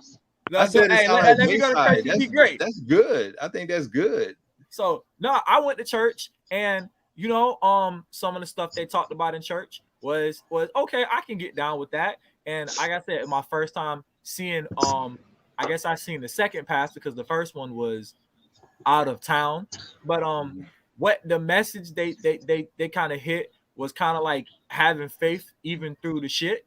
You know what I'm saying? They even played a couple movie clips, and it was like, all right, cool. I can get down with that. You know what I'm saying? So far, this church experience was like, you know, it was a decent church experience, but it definitely was like, I'm in this church, and I'm like, boy, I know colleges that ain't even this nice. God damn. Yeah. I'm watching church off a 300-foot screen on the TV. I'm sitting there. They giving out free popcorn and free soda. They got people volunteering in the parking lot. They give you free clothes to get baptized in. I was like, boy, I tell you, this is lit. Yeah, you know? That's good. That's good. Can I ask you something, Jordan? What's going on? Like I mean, let's just say you continue to go to that church like maybe once a month, okay? Just once a month, 2-hour service. And like the messages, you like the messages, they make you feel real good and warm and cuddly inside. Would you then consider, maybe donating $20 a month? I mean, I might have to talk to the pastor, make sure he ain't up to no criminal activity. You know what I'm saying? I need to see okay. But you see what I'm saying though. You see what I'm. But you kind of see how that can like happen though, right? You like what you're feeling, you like what you're getting there, and now you want to give just a small piece. Nobody's asking you to give $100. You know, somebody you just out of the goodness and kindness of your heart, you say, wow, it takes money to run this popcorn machine. It takes money to like whoever, I mean, the volunteers and who ain't volunteering. I mean, it takes money. This air conditioning cooling off 10,000 people. I might want to give $20 a month. Maybe let me start small. To keep the kids separate in their own. Yeah. Let them. So I mean, you see what I'm saying? So who tricked you into giving that $20 a month or the $10 a month? They gonna get something way more valuable than my money is my time. You got my hour and 30 minutes. That's what you True. And you can also volunteer. Bible doesn't say you have to pay tithes and offering. It's not a salvation issue. Yeah. You can contribute your time. Like the people that volunteer. When I walk in, I'm, hey, good morning. How you doing? Volunteering my good words, my good service, my acts of service. And you don't have to give. I was just asking somebody. You know what I'm saying? If I have an extra popcorn, I'm like, excuse me, sister, you want an extra popcorn? There you go. Volunteering. He was just asking. That's all. He's just asking. You know, I was just asking. Hypothetically, if you've been there that number of times and you felt that good, how would you feel coming off a few dollars? Hypothetically. Yeah, after a year or two, yeah. Hey, you know, maybe. No pressure. No pressure. They getting something way more valuable than money. They get time right now. Came in. Yeah, absolutely. Yeah, absolutely. Boat shoes, dressed nice. You know what I'm saying? Yeah. And then you meet a couple of the brothers and the sisters in the church, and whatever, y'all have a lot of common interests. I mean, hey, one of the Pastor Tommy, he liked to hunt too. Matter of fact, not only does he like to hunt, he likes you so much, Jody, he's going to take you on a personal hunting trip with him to Georgia, and a few of his boys, he's going to pay for everything. Yeah. Hey, you know what? Then we might be able to congregate. But you showed enough. I'm checking the bottom of that freezer, make sure ain't no bricks in here. You know what I'm saying? Make sure this hunting and you meeting up with the connect to drop off drugs. Make sure ain't no random girls. Well, you got to do your due diligence. Yeah, you definitely got to. I got to make sure you legit. Keep your eyes open. But and after a while, you like hanging with them. What if I had something bad to say about Pastor Tommy? He's the same one that took you on a hunting trip, and he was almost like a father. He was like a father figure to you. Now I have no proof of that this guy did this, but I just got something bad enough to say about him. Because I think something. I think I seen him looking at I think I seen him in the grocery store, and he happened to be checking out the Jet Beauty of the Week or something like that. You know what I mean? Now I got to slander his name. The Bible verse of the week. What the hell you doing in the Jet magazine on page 40? You need to be checking out the Bible verse of the week. Now I gotta check the exercise magazine. But now you gotta check him. You ain't gonna stand up for him, not even a little bit. I ain't gonna stand for that. What you doing with that Jet magazine in your hand? If you don't put that down and pick up my Miracle Weekly, stop playing with me, Pastor. We lost him, man. We lost him. You're animal, son. Straight narrow. You see where I was trying to go with this, Coach A? You see how I was trying to kind of lead him? I was trying to slowly lead him on there, man. Yes, we should have just dropped it right there, man. I'm gonna keep him on the straight narrow. You ain't finna be around here messing up with me. You not finna have a Kurt Franklin and get addicted to porn over here on my watch. No, sir. You gonna keep him in line? Hey, after I done spent my hard $20 earned dollars.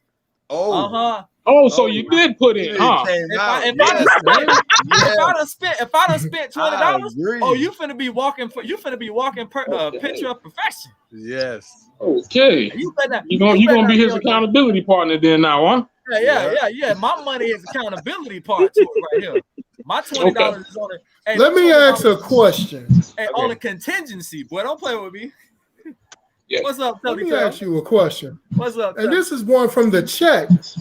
Okay. All right. And I think Coach A put this one in there. Oh, he probably did. And we talking about living the life, living for the Lord, living one way, but then living a different way. Now, what Coach A put up, if I'm correct, is what if you went to a church and the pastor was gay? Then what? That's a fan. Who you asking that question, sir? I put that in there actually. You put that in there, okay. I put that in. You know what? If I went to a church and the pastor was gay, right? I would actually be more judgmental of the congregation to see the people in them. How are you going to react to a gay pastor? Because at a certain point, if this man, right, is delivering the message that you showed up to watch, why does it matter his sexual preference? So if it was a gay pastor, I would listen to him as if he was a straight pastor. Your sexual orientation don't mean shit to me in the church.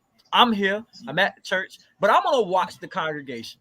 I want to see how these people reacting to this man being gay as a pastor, because I honestly don't think him liking men or him liking women, what does that have to do with his word? If this man is preaching and he's that's a tough topic for sure. But I would like to address it like this. Typically, at some point when people read the Bible, they commit to following the rules or the some of the principles that's in the Bible. And so just like you mentioned, like if this person is doing one thing, but he's preaching the opposite, then that would make you a little leery, a little skeptical of him. So typically, if in that particular situation, I would really be concerned with what is he preaching?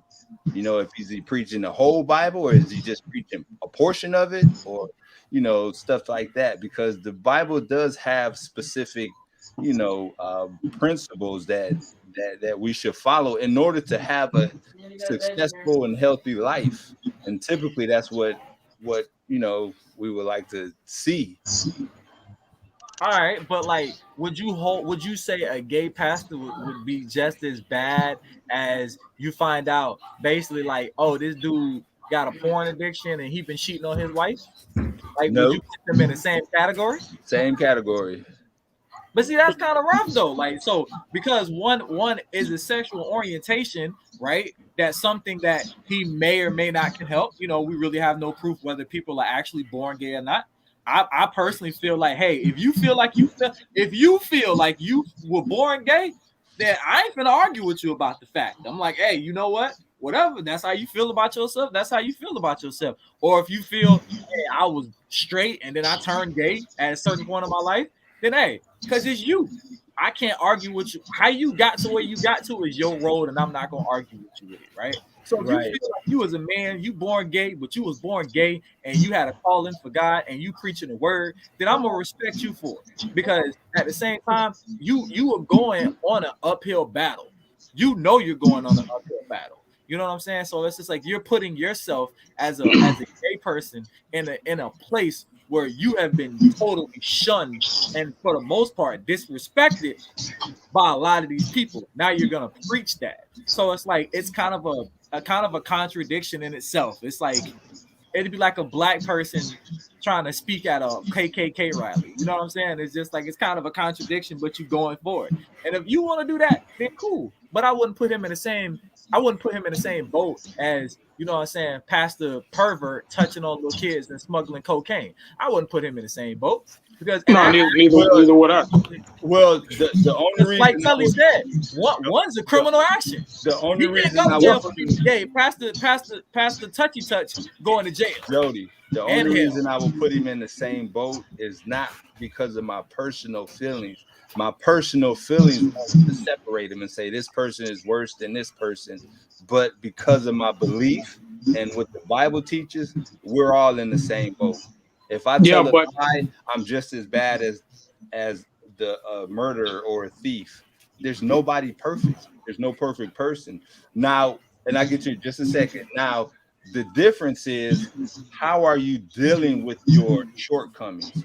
Are you trying to follow these instructions, the Bible? Are you trying to? Are you trying to live the life you're preaching, or did you just completely give in to whatever it is you want to do, and you're just totally living contradictory to what you're teaching?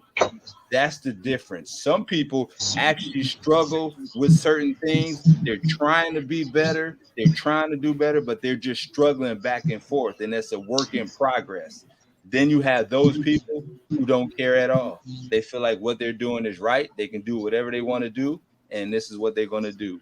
Those are the different categories to me. Go ahead, Bake. okay, cool. I mean, I just want to say first, like Coach said, I'm not here to. I mean, this isn't really like a salvation issue or nothing like that. So I mean, I don't want to lock horns with you on that, so to speak. Oh, but yeah, as don't far worry as about that, man. I don't take all nothing personally. okay, fantastic. Listen, not all sins are, of course, the same. We know that, but there's no way you can say that murder and lying, about the same thing. I mean, because I can bring. no, yeah, both of them are sin, but one's a greater degree. I mean, there's no way you can say, "Oh, I stole a pen from the bank. I should be crucified," just like a guy that has raped 20 women. He's embezzled $500,000. Oh, and he's drowning puppies on the weekends. No way that those two things are equal. No way. That's that. Are you talking scriptural wise or personally? I believe scripturally, sir. That has to be. I mean, even when the go ahead. Scripturally, the Bible tells you if you break one, you're guilty of breaking. Yeah. Oh, yeah. Definitely true. That is true. So that is true. Definitely. Right. So then you can be considered a murderer or a thief or any of the other ones. Yeah, when you break one, you break them all, because somehow, I mean, even without you realizing it, they're all linked together.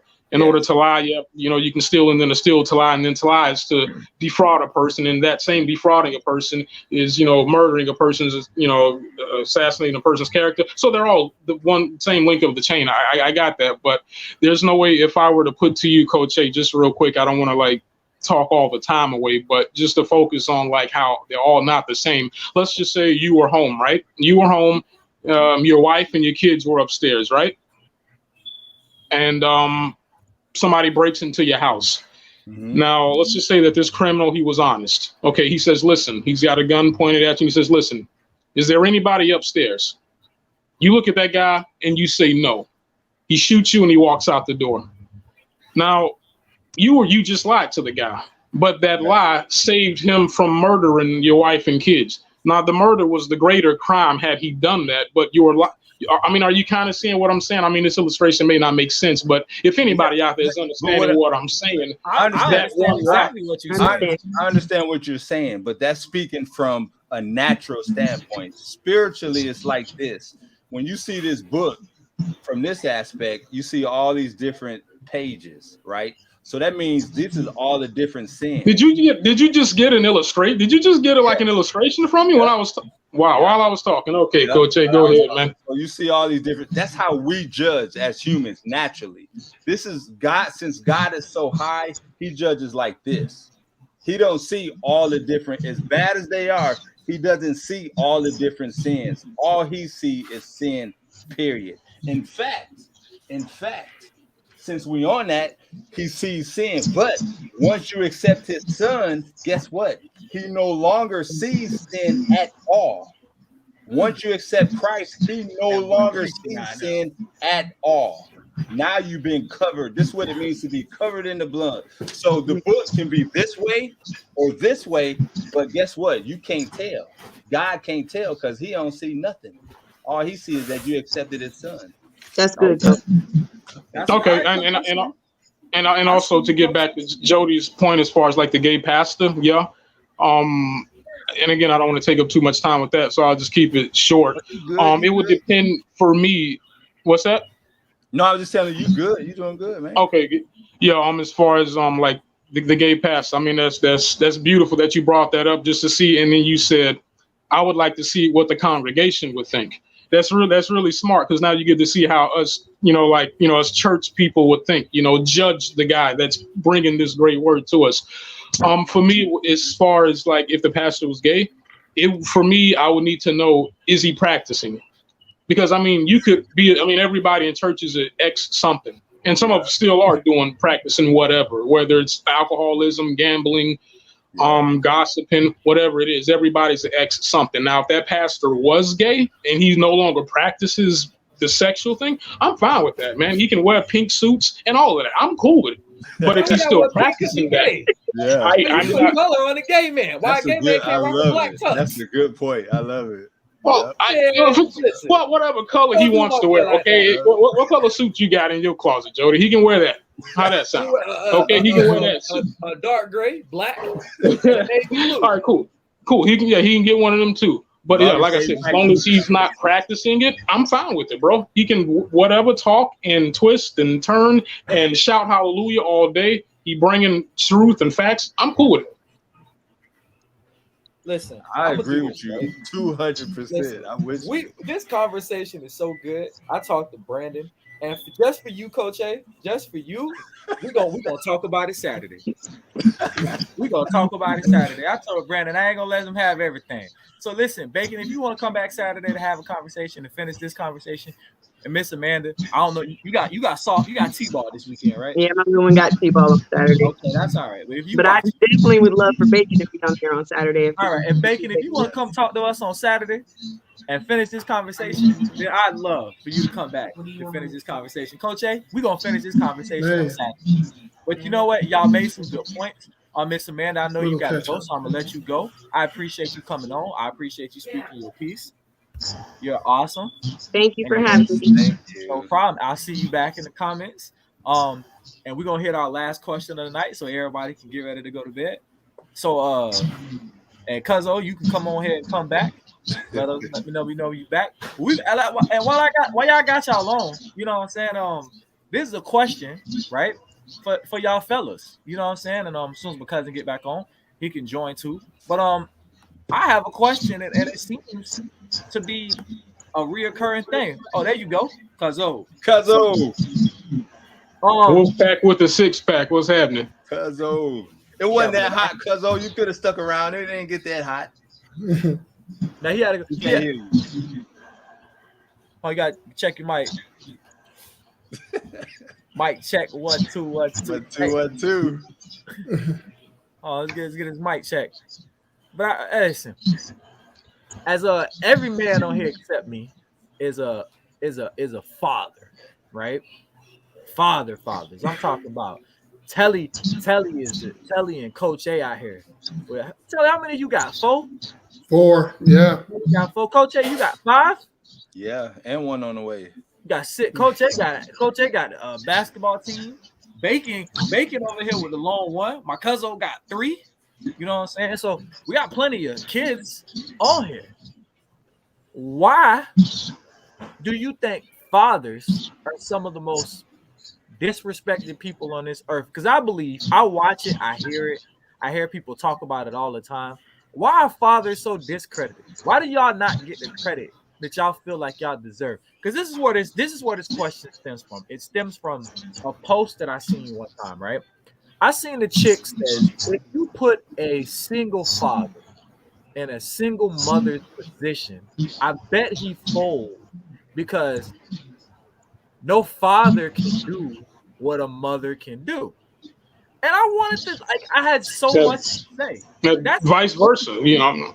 That is bullshit. I'm like, why do you feel like because you have a coochie and a uterus that you hold more weight to this child than a father does? It's like, have you not seen the shit that these fathers do for their families? Matter of fact, fathers will die for their wife and their kids. I don't see a lot of women dying. Well, that's what they're supposed to do, yeah.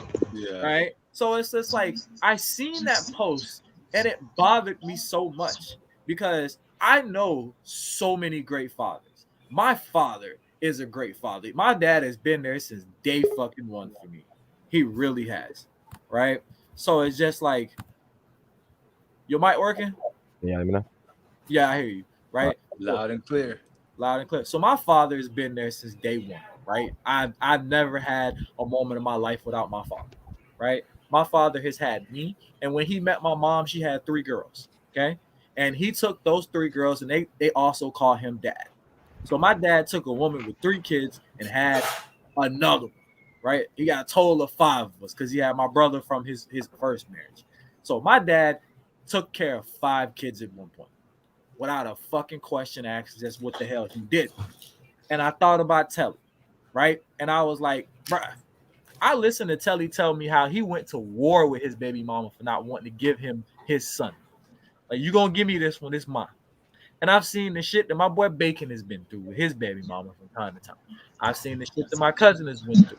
I've seen Jimmy from the podcast. I've seen how much he adores his beautiful daughters. I've seen Coach A with his 5 kids with 1 away. I've seen him maneuver around that. You know what I'm saying? I've seen the way B is with his son. He's very principle driven with his son. He's like, look, you know what I'm saying? I'm raising you a certain way so you can be a certain way. Like he's holding his sons to a certain principle. And it's like, to me, that's outstanding shit. That's outstanding shit. So why do these women feel like we can't do what they do? Why are y'all so disrespected? Why? Because we don't walk around with a wound. That and the fact that that's kind of the way it is. I mean, like women don't need us no more. I mean, after I guess, you know, woman's liberation, I am woman, hear me roar. Yeah, we really don't need a man, and that's a lot of them feel, not all of them, but a lot of them feel that way. They don't need a man, you know. They're fine with the whole way things are going. It's a double standard. Yeah, I mean, I am woman, hear me roar. I want to make the same amount of money as you, but I don't want to work construction. And if I do work construction, I don't want to lift that heavy pipe over there. Can you get somebody to help me with it? Oh, and I don't need no man to pay my bills, but yeah, pay the bill when it's time to take me out to eat. I'll be getting the catch of the day. I'll order it with confidence. I know it's going to be an $82 piece of salmon, but that's okay. You're going to take care of the check because, well, you know, chivalry, right? Your ass going to the hole in the wall bar with me. Double standard. And also being a man is just it's a thankless job, dog. It's really a thankless job a lot of the times. She going, you know what I mean? It's a thankless job, me, bro. I'm not gonna go do no $82 salmon I will go to Walmart and buy a couple salmons, or Sam's Club. They salmon look I real mean, good. listen, catch of the day ain't got no price on it. You know what I mean? You walk up Yeah. in the But what you Bonefish saying? Grill or What wherever you it is. saying is you believe because of the double standard of women need to be treated like royalty and men are just disturbance. That's why That's just a part of it. That's just a part of it. I mean, it's a double standard. It's just part of it. That's the double standard, and it's also, you know, like the woman's lib. They don't need us no more, really, as far as, you know, the whole being Oh, they got roses independent Shut up, and Derek. and whatnot, and, you know, other things. Shut up. Well, you mentioned that they don't feel like we can do the same thing that they can do, and another reason why they feel like that is because there's a lot of guys out there that are not doing what they're supposed to do, and a lot of times, even in relationships, you know, they're not, you know, they kind of default everything to the woman to do when it comes to taking care of the kids, like, you know, changing diapers, or, you know, making bottles, or, you know, doing stuff like that. And so when they, by seeing this all the time, they just automatically assume that men can't do it, or can't do it as good as women.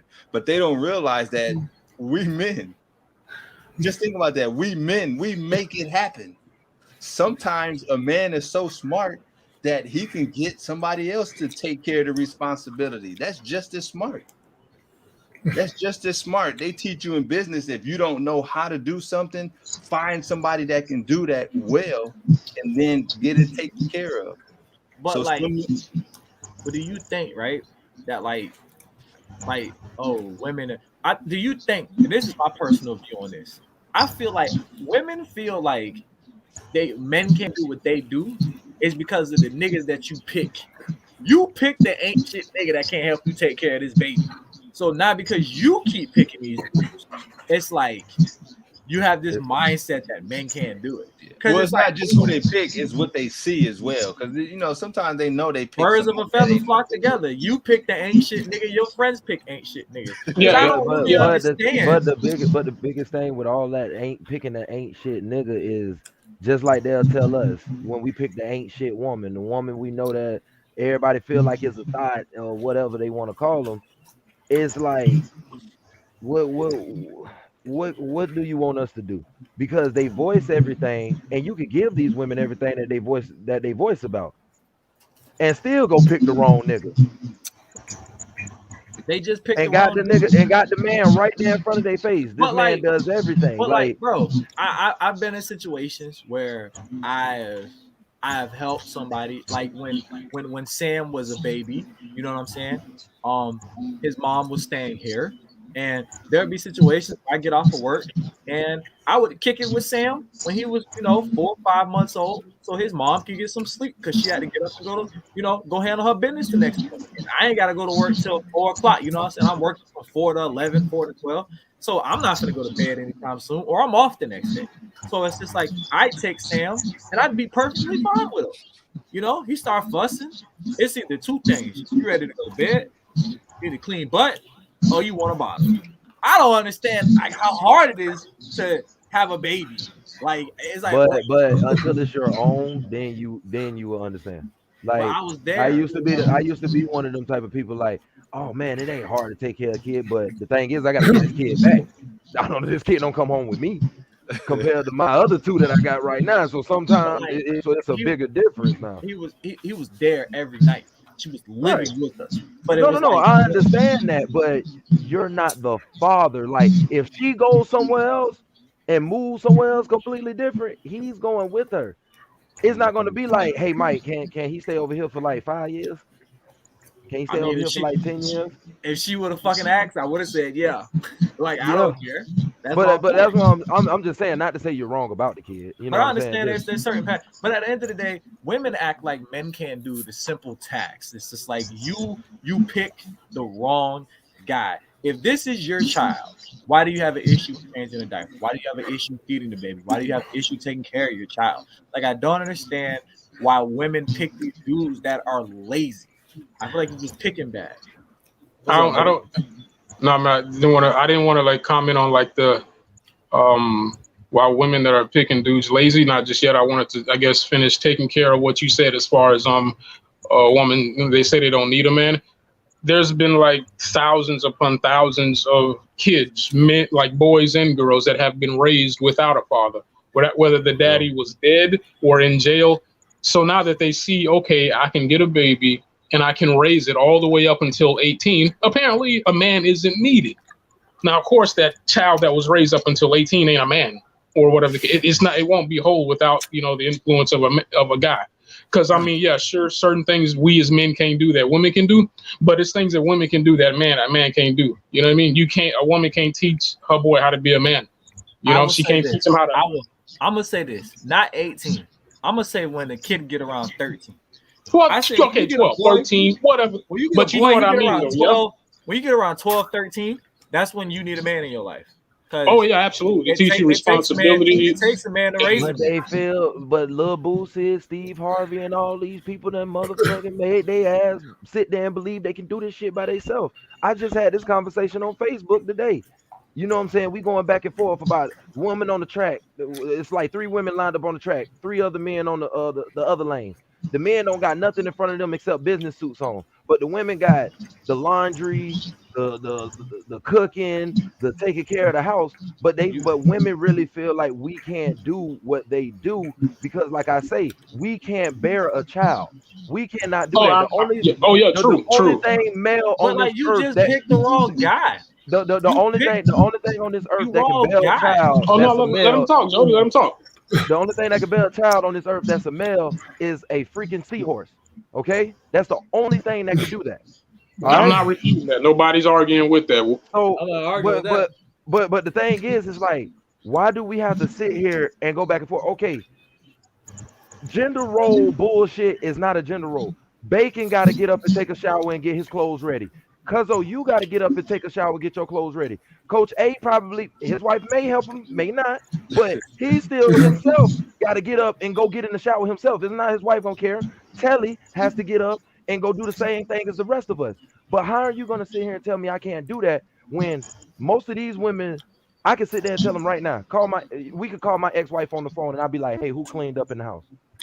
It was Eric. Those are gender roles that y'all worked out. But that's non-existent. But that's non-existent in my house. The problem is, you have women who are choosing badly. You choose a nigga that don't do that stuff, and then it's almost like men can't do it. It's like, no, nigga, you chose somebody who can't do it. Let them catch a couple of black eyes. Let them go back for a rematch. Let them think they like Jennifer Lopez in the movie enough. Let them go think that. Because guess what? They're gonna learn that lesson that you fucked up. And I bet you every man on this panel right now could tell me how many women that came back to you after she done fucked up and made that decision and went, I should have went with you. I should have moved in with you. I should have got together with you. You were the only one that wouldn't put your hands on me. You would talk to me. You would do everything I needed to. You would do everything as a man that I needed you to do. How many? I bet you all of you, right? All of you. Not at all. I'm sorry to disappoint, sir. I don't believe I've ever had that happen. I've seen it happen to Jody. I've seen it happen to Jody in the grocery store one time, though. It sure happened with Jody in the grocery store, man. Chick did it in front of her husband, son. No lie. No lie. No lie. In front of her husband, man. Hey, but with that going on in this world, that's why it's like, hey, if they make the mistake, I'm gonna let you go over there and make the mistake. I'm not gonna judge you. I'm not gonna sit there and be in your inbox. I'm not gonna check on you. I'm not gonna do none of that because you knew what you were walking into. Just like most women, like with Rhea said, like, 10 years damn near, you dealing with this abuse. You telling me you don't know what to do to get away from it? No, they'll sit there and say it every time. That's like they'll give me, like, if I say the excuse about me having my son, like I tell the truth, I fucked up. I should never did it. I'm glad my blessing is here on this earth, but I should have never did it as a decision that day. You know what I'm saying? But I think at the end of the day, that's like your baby mama just saying, you know what I'm saying? Like, imagine this, right? Imagine your baby mama just saying, I got my son by myself because my baby daddy, it can't help me. because she doesn't. Well, she most of looks them at go you about and money. she It's can't always help about he can't help me with some money. But does that man come over there and get the child? Does that man spend time with that child? Does that man getting to know that child? Do you tell him about doctor's appointments? Do you tell him when you switch to But see, school? that's the problem. Do They don't you tell Some them. people they don't. don't do that. So People it's don't like do that stuff. you can't sit there and say a man ain't shit if you're not even communicating with I him think- about it. I done had but that's because she's just immature. I think my biggest thing is this: there's women on this earth that act like, as men, we're incapable of Right. giving a child the same care as a woman for the simple fact that we're men. blame the woman and blame most of these states when they go to the court system, when they go to child support. Blame Let me that. tell y'all something. Here we go. Get him, Telly. Go ahead, Telly. Let me tell y'all Hey, something. I got a story. Tell them all. It's like this, man. In a society, if you look around, man, not just fathers, but men, period, has been devalued. You have to look at it when you look at certain things like happy wife, happy life. Nonsense. But what about the husband? What about the husband? You know, don't the husband need to be happy? Nah, You know, just as well as the wife? go to work. He, in the And when he you- needs to be respected. Think about when definitely. it's a wedding. Think about when it's a wedding. They say it's the bride's day. Wait, what about the husband? And we It's done his skipped most day of this too. shit. The hell? You know, all eyes on the bride. You know, she get to make a grand entrance. You already standing up there. Hey, as I said, you already standing up there with your boys, Well, with I'm your, not- damn, twiddling your damn thumbs. I hate Now, having to think wait. about Let's go to the this. Courthouse. Think about this. The difference, we spoke on it earlier. Father's Day and Mother's Day. Mother's Day come around, you got all these commercials. They getting jewelry, flowers. They get a brunch. They get the whole works. And they Father's get a Day shout come out on around. national television. Yeah, Father's Day come around. You get When a they get free spatula. breakfast, they get free You get a breakfast at grill, certain places. and Bruh. you gotta work. Hey, Father's Day, they buy you a grill and expect you to cook. Right, you gotta work. I got underwear and Mother's socks. Day, she get the day off. Father's Day, you got a fucking grill. I got So underwear you and gotta socks think for about nothing, it. bro. Shit. When they say women don't need a man, you got to think about it. They have more help than men. You look at a single mom. She can go to the state. She can get housing. She can get money. She can get clothes. Food stamp. Whatever she needs to maintain the household. At least Now, for the a next single 18 years, father- anyways. Yeah. A Hold on, single hold on. father. And this is the thing with that Telly though. I get all of that, but it's only because the state has mandated that I take care of this child because I'm Exactly. actually being I'm active. just saying exactly. If I wasn't Now, being active, I wouldn't get what she's getting. a She's getting single all these father. benefits. Oh, wait a minute. There's not as many Wait a minute, resources. Wolfpack. I need to hear what Wolfpack's talking about. You get that too? We need to talk after the show. So I don't want to interrupt anything, but me and you we need to converse. Yeah. Oh, I got you. Yeah, let's converse. I mean, I'll have my people reach your people, and we talk. Yes, sir. Okay. I got you. Aye, aye, I'm just saying, it's not as many resources. They're just now catching up, helping men. Men. They just now helping men, but for years they helped women and grown men, and you was on your own. You know, I Most firmly men don't have believe a man can take care of a child just as well as a woman, but you need a woman for the balance. We need each other for the balance. In a perfect Yes. situation, That nurturing. Because the first, you need to. Women have are nurturing, Yes. nurturing by nature.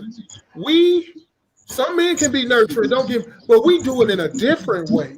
You know what I'm saying? We're lesson teachers. We're You here know, to teach lessons. We We're teach a here to kid. teach lessons. You know what kids get from men? That's what they get from us. That when Discipline. they fall down, Order. we teach them how to get back up and dust themselves off and keep moving forward. We give them that when times are tough, you just put your head down and get to work, and you keep working and you work through the tough times. You give them more than that too, though. But I'm just saying, basically, In a we general teach them sense. how to handle stuff. You know, the tough stuff. Mom is there because, you know, mom give them that it's okay. You're going to be all right. They give that tender love. Right. You know, they kiss the peanut butter jelly sandwich. right. They kiss the boo-boo. It's going to be okay. Wipe the tears away. You need that as a person to be a well-rounded person. But, you know, but somehow society, like you say, it was the rise of feminism and the women liberation that distorted everything, that turned women into, we don't need a man. We can do just as good as men. We can do everything a man can, and even better. It's like Bacon said earlier. They want the construction job, but they don't want to lift the construction pipe. Mm-hmm. You know what I'm saying? They need to go get somebody, hey, lift this pipe for me. Because I see it nowadays. When you tell a woman, you know, hey, I need you to cook and clean Blase Skippy, they'll hit you with, this ain't 1950s. What the hell is you talking about? Oh, I ain't supposed to pay bills like 1950. But then they'll turn around and be like, you a man, you supposed to pay all the bills. Exactly. Like, then they'll turn around and say, pay all the bills. 50s, right. Exactly. So they waffle back and forth. They move the line to fit their narrative, to fit whatever they want you to fit. Because like you just said, they'll say, you need to pay all the bills, be a man, take care of the house. But, however, just like things evolve, right? Like if you look at all the animals and the trees that's up north, they have to adjust to that climate. If you look at the animals and trees down south, they have to adjust to that climate. So over the years, the biggest problem is that women had to adjust to the climate of there not being the man, of the man making a mistake or leaving or quitting. But most of them don't even got their daddy in the picture, so they don't even know how the way a man is. That's what I'm telling you. That's the same thing I'm telling you. By the man not being there, A, by not being the daddy to teach the woman, and B, by not having the father or the help to help raise the kid. That's the issue. So that daddy ain't there for a reason, Coach A. Yep, he ain't there for a reason. Majority of the time, I'm pretty sure it's lack of respect. I'm pretty sure it's lack of respect, most likely. He's not. He's not respecting himself. He's not respecting. Let Coach A speak. Hold on. Okay. Go ahead, the problem Coach. is he's not respecting himself and his child. Just like our brother here fought for his child. Every man should fight for their kids, but they don't. They too busy. There shouldn't be. Wait a minute, but Coach A, I'm gonna tell you this. I said the same thing. Hold on, Jody. I said the same thing until I got to go down to the courthouse and I got to see other people's situation. A lot of dudes stop fighting for their kids because they don't have the patience for the nonsense. But listen to what I'm saying. And they should not have to go through the nonsense. I'm not talking to be in a child's house. Nelly, I'm not talking about the actual fight. I'm talking about the fact that the father is not there. There is a consequence to that. Evolution. There's a big picture that happens from the father not being there. I don't care if he didn't want to fight or he couldn't fight or he didn't have the money to fight or whatever the situation was. I don't know. But the fact that he's not there is the problem. You see what I'm saying? The fact that of course that's the problem. Right. So but he did not create that problem. Is what I'm saying. Regardless if he created or not, women had to deal with that problem. And that's okay, but that's the thing, Coach. If the woman created the problem, she has to deal with the problem. She created it. It don't matter. That's what I'm saying. It don't matter who created it. What I'm telling you is that it's there, and evolution has created this woman who didn't have a father in her life and don't have the baby daddy in her life. You created. She has to get through. Listen, I'm not saying that she created. You cut your own leg off, and it's like I got used to having one leg. Yes, dummy, because you cut it off. Yeah, but that's not everybody. But I get what Coach A saying. I get what Coach saying. There is the problem with the male sense. not being there. But the problem, I understand that. These women, that's what we're talking about. You're moving the point. We're talking about these women. We're talking about women that say that men can't do what they do or why they view men a certain way. And that's the only point I'm talking about. I'm not talking about why there's a problem. I'm saying that the reason being that these women get to this point is because for years they've had to do it on their own. Both they didn't have their mother had to do it by themselves without their dad.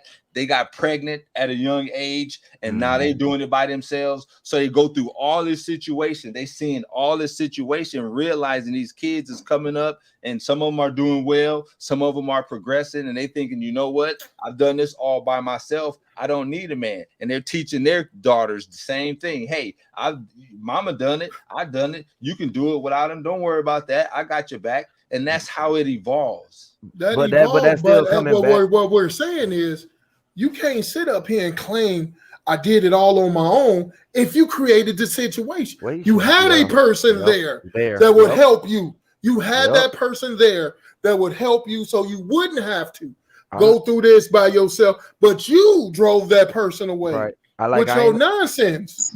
Like with my ex-wife, I told her one day, don't you dare complain to me about, oh, it's too much of the kids. And I listen to her when she having her moment. You know what I'm saying? I give her moments multiple times. I always got an ear open for her. But I don't want to hear complaining like, oh, you're not there. You're not doing it. Well, you're the one that divorced me. I didn't divorce you. You the one that created that situation to be by yourself. Because she saw nothing but her mom do it like that. And, you know, I know who her dad is. But the thing with it is like she still got that fire and that fight from her dad. Because since he wasn't there, Coach A, it trickled on down to the kids. It trickled right on down to the kids. Oh, like I got 2 girls right now from her. And guess what? They will never know how the way it is to not have me there. The only way that's going to happen is if I hit that 6 feet. That's the only freaking way. But other than that, most of these women are creating a situation. Like the girl that got the Charlotte Hornets player. That sat there and got pregnant from the Charlotte Hornet player. And literally was on there basically dogging. Like, come on, bro. To get a check. That's a subject for next week. I'm sorry, y'all. I'm just saying, because now you see her. That's a good point. Y'all sound bitter. Y'all sound a little. I'm not bitter. Hold on. I'm not bitter now. I'm just telling you what it sounds like. We're gonna talk about that. Who is y'all, Coach? Them two, not you. Okay, my mic has been muted on and off by a certain somebody around here. Oh, I'm not bitter at all. A lot of background noise, sir. Calm yourself. Y'all blaming everything on it's the women. No. I told you my story. I think I had to fight for mine. If the problem is equally men and women, and if I had to slant more one way, I would slant towards the guy. Period. Which I understand why you would, but at the end of the day, a lot of these women sat there and created that situation. They have. I get what Telly's saying. I get what Mike's saying, because they have made that bed. Now you got to lie in it. Don't sit there and come at me with, oh, well, my this and that. Like everything about a man is always about a man, because you're missing that love that you never got. Like me, I didn't have my dad live with me my whole life, but I know he's there. But I got my mom downstairs. And you want to know the one thing I learned as a man? I would never want to have a woman crying like my mama. Bingo. I would never want a woman crying over me because of me and my bullshit. I had to sit there and fight for 10. My cousin know this story. I had to fight for 10 years with another man that was doing my mama wrong. And I'm young, protecting my mama. You know what I'm saying? But that fight, I see what a lot of women is because they lack that love from a man perspective. They didn't have their uncle there, because let's not just say the dad is the only man in their life. Uncle, brothers, cousins, all these people, and everybody sitting there going, she'll be all right. She can do it by herself because her mama was strong. No, I would never say that shit. That would never come out of my mouth, because at the end of the day, these women do need help, but don't sit there and act like you're going to get my help off of sympathy and feeling bad for you all at one time, because you chose to lay down with this man, and then women that sat there and had multiple kids, not just one kid, multiple kids from the man that you already know wasn't doing shit for the first one. You knew that. And plus, but you coming back at me like it's my responsibility, Coach A. Like you said, Coach A, with the another man is so smart he could get another man to take care of his responsibility, right? So that's like me taking the last save game. That's like me taking the last save game and playing off of that part instead of playing the game fresh. So now I got to deal with all Listen. the problems that come with it that I don't even hell way know what to do. Hey, listen, I understand. I understand everything you saying. I get it 100%. And I think there is a point where as women, we want them to also communicate, because there's certain points where like my niece will communicate shit, not just with me, but my dad about Sam. She just be like, hey, can you show him this? Because it's like we are the two consistent males in his life. So it's like she comes to us and asks us this. And it's no judgment on her because she's asking men to show But her that's the her smartest son, way to go who's about about it. to be, I think my boy about to be 11.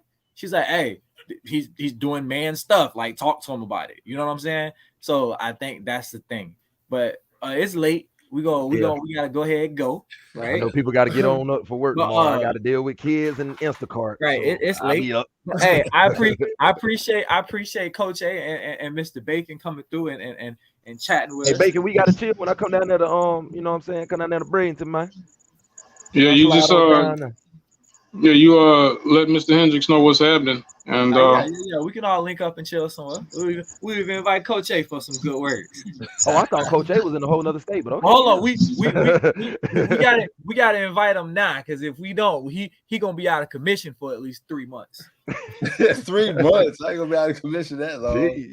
I don't know, you got a new baby on the way. I'm gonna give you at least 3 of them. Yeah, it's not going. It's going to be a couple weeks or so. yeah, enjoy the sleep while you can, Coach A. Couple weeks. I still got to work. Months, I still got to You work. got that paternity leave. You got paternity leave, man. Not when you self-employed. Ain't no such thing. Maternity leave. We got both of us. Somebody got to get it. Hey, Coach A, Coach A, I see. Yes, sir. enjoy the sleep while you can, okay, my friend? Yes. Well, he got 5. He'd already know. He's been through this. He's been through this 5 go rounds. Hey, He's I'm on his a 6th one. high. Hey, my boy probably gonna be sleepwalking, gotta- giving the bottle like. I got a special room. I'm hiding in. I'm gonna be I like, don't know why he want to go through it again. There he go, being an ain't shit daddy, hiding in Nah, another I'm just room. kidding. You gonna be out here. I shouldn't have had a baby by this Negro. He over here hiding in another room. Now we gotta get on him in the group chat, Coach A. Don't be doing that. But listen, we appreciate everybody tuning in tonight. We appreciate y'all. We appreciate our special guests for coming and hang out with us tonight. And we're gonna go ahead and go for the night. But before we go, as we always do, anybody got any last thoughts, Mr. Uncle Pudge? What any final thoughts for the night? Well, you know what? Let me see. My final thought is for Amanda Renee, because she was on Facebook talking crazy. I was messing with her. She talking about she adjusts to be with anybody. She don't care if they cheat. She just want to go on trips and share bills. So you want to be crying in Jamaica? She want to be. I'm in Jamaica though. I know it was a joke, but I know it was a joke, Amanda. But it's women out here like that for real, Yeah, putting up with BS like that on a real. Know your worth, love yourself. Don't put up with no BS. Please get out of it. If you got a mom that's cheating on you, abusing your love, and taking advantage of you, leave. I know it's not easy. I know it ain't. Textbooks say leave, but Uncle Pudge telling you to leave. If you need help leaving, call Uncle Pudge. He got people everywhere. Help you leave with no problem. That's it. I promise you. So if I see it going on, I can call you, right? Yeah. Oh man, give me. I'm being dead serious. All right. I got into it with a dude who lived down there with y'all. He was talking crazy to me. He was like, I'm in Florida, and he gave me the address and everything. I'm like, boy, you just don't know. I got people in Florida right now. My man Jody got a gun. He was on Amanda's status, he was talking to you crazy on her status. No, he was talking to me on my status. Talking crazy. We'll pull up, but don't play that. I was like, man, you just don't know. But the Christian in me just ignored him. I was like, see, they like this man, games. I like this man Jamaican. just don't know. He think because I'm up here. I like to get surgical with this shit. Okay, I like to get surgical with this shit. Yeah, I like to get surgical with this shit. My final thought is this. That thing look nice too, man. Yeah. Oh yeah, I gotta sharpen it. Yeah, I gotta sharpen that thing. My final thoughts to this for the night. Ladies, a man can do every damn thing that you can do for your child. You just gotta pick the right one to do it. Can't If breastfeed. if this man, you can't what? You can't Can't breastfeed. I don't know. It's some fat niggas out there now. Don't do that. Hey, it's some punch bowl fellas out there too. Don't do that. Hey, Coach A, I ain't worried about that. There's donors out there. There's women out there that pump their breast milk for any baby. Right, and they got the little things that you strap on your chest now. You can breastfeed. But serious talk, besides give birth and breastfeed, a man can do everything that you can do. And if you got a man that's not doing everything that you need to do for you and your child, for his child, then baby, you just picked the wrong one. You need to have better decision making skills in your life. Coach A, final thoughts. Yes, sir. Finally. Okay, I got a message to the men. We need to be a lot more intentional with what we do. Instead of just run around chasing girls, we need to be more intentional. We are created to be leaders. The sole responsibility of the family structure, direction is on us. And if you're too busy chasing, making all these different mistakes, we're creating issues. So we're to be the leader, we're to supply the discipline and the direction. And so by that, we have to be intentional. So don't just be out here chasing, trying to find this one and get this one and get that one. You need to be, like I said, intentional. That's the whole purpose of a man and a woman coming together, is creating a stable family. That's the reason why you think we was created to fit perfectly, is so that we can raise kids. But when we use it and abuse it, that's where all these problems come. So be intentional, fellas. Bad. Bacon, final thoughts for the night. Yeah, I just want to thank you again for having me on with concerning this topic, and everybody else out there. I don't have all the answers, but I mean, for people out there who do have questions about the Bible, spiritual life, Jesus, I don't have all the answers, but I can definitely lead you and point you into the right way if that's genuinely what you want to know and find out. No, thank you for letting me talk on this subject. Really, I do. Hey, we love you anytime you come through. I know who got at least 75% of the answers. Our boy Jimmy. He got 75% of them answers. Cuzzo, final thoughts for the night. Man, I'm kind of leaning with Coach A. I just say a lot of us as men gotta do better, because you know, when most of these women do approach, or you know, anybody start talking to each other, you already set that standard that, you know, we're cheaters, we're liars, we're this, we're that. You know what I'm saying? But on the flip side, I also go with Jody. You know what I'm saying? You need to make better decisions. You guys have to make better decisions. If you already know, like I was reading with other people, like they say, you know, from the first initial conversations and first initial dates and the starting point, if this person is good or not. You know what I'm saying? You'll know. And like we all say here on this panel, watch them red flags. Keep watching them. Yeah. You gotta watch that shit. And that's why I hate when a lot of women make the mistake, because I ain't gonna lie to y'all, it pains me when some of these females come on here and tell me how long they've been going through shit. And it's like, you can't get away from somebody when you didn't come into the world with this person. You ain't gonna go out with this person. You know what I'm saying? It's just that shit's nerve-wracking. That's why when sometimes y'all be talking, I be sitting here like this, because I'm really catching a headache. Like my temple is pounding, because it's like, what the fuck? Like, what the hell is going on? Like, it's just getting worse. And we don't want this to pass on to the kids, because I'm going to tell any one of you little boys out there, or one of you girls out there, because I got both sides. Don't you dare come at my kids with that bullshit, because I will read you like a fucking book. There you go. Well, that's our time for the night, people. We appreciate y'all coming. As always, it's your boy Jody. It's my man's Coach A, Cuzzo. I love y'all on this panel. Y'all real. Mr. Morocco Drama and our favorite Uncle Pudge. And we will be back next Tuesday. But hey, before you go, like, share, and subscribe. And on Thursday at 7 o'clock, look out for my boy Coach A with his. We're switching that to Friday. Yes, Friday now. Friday. Okay, Yeah. Friday will be Friday. Impact Go to the club. Podcast with my boy Coach A at 7 o'clock. Mhm. No, 6 o'clock. 6 o'clock. Oh, Hey, six. Oh, 6 That's o'clock. 6 o'clock Eastern.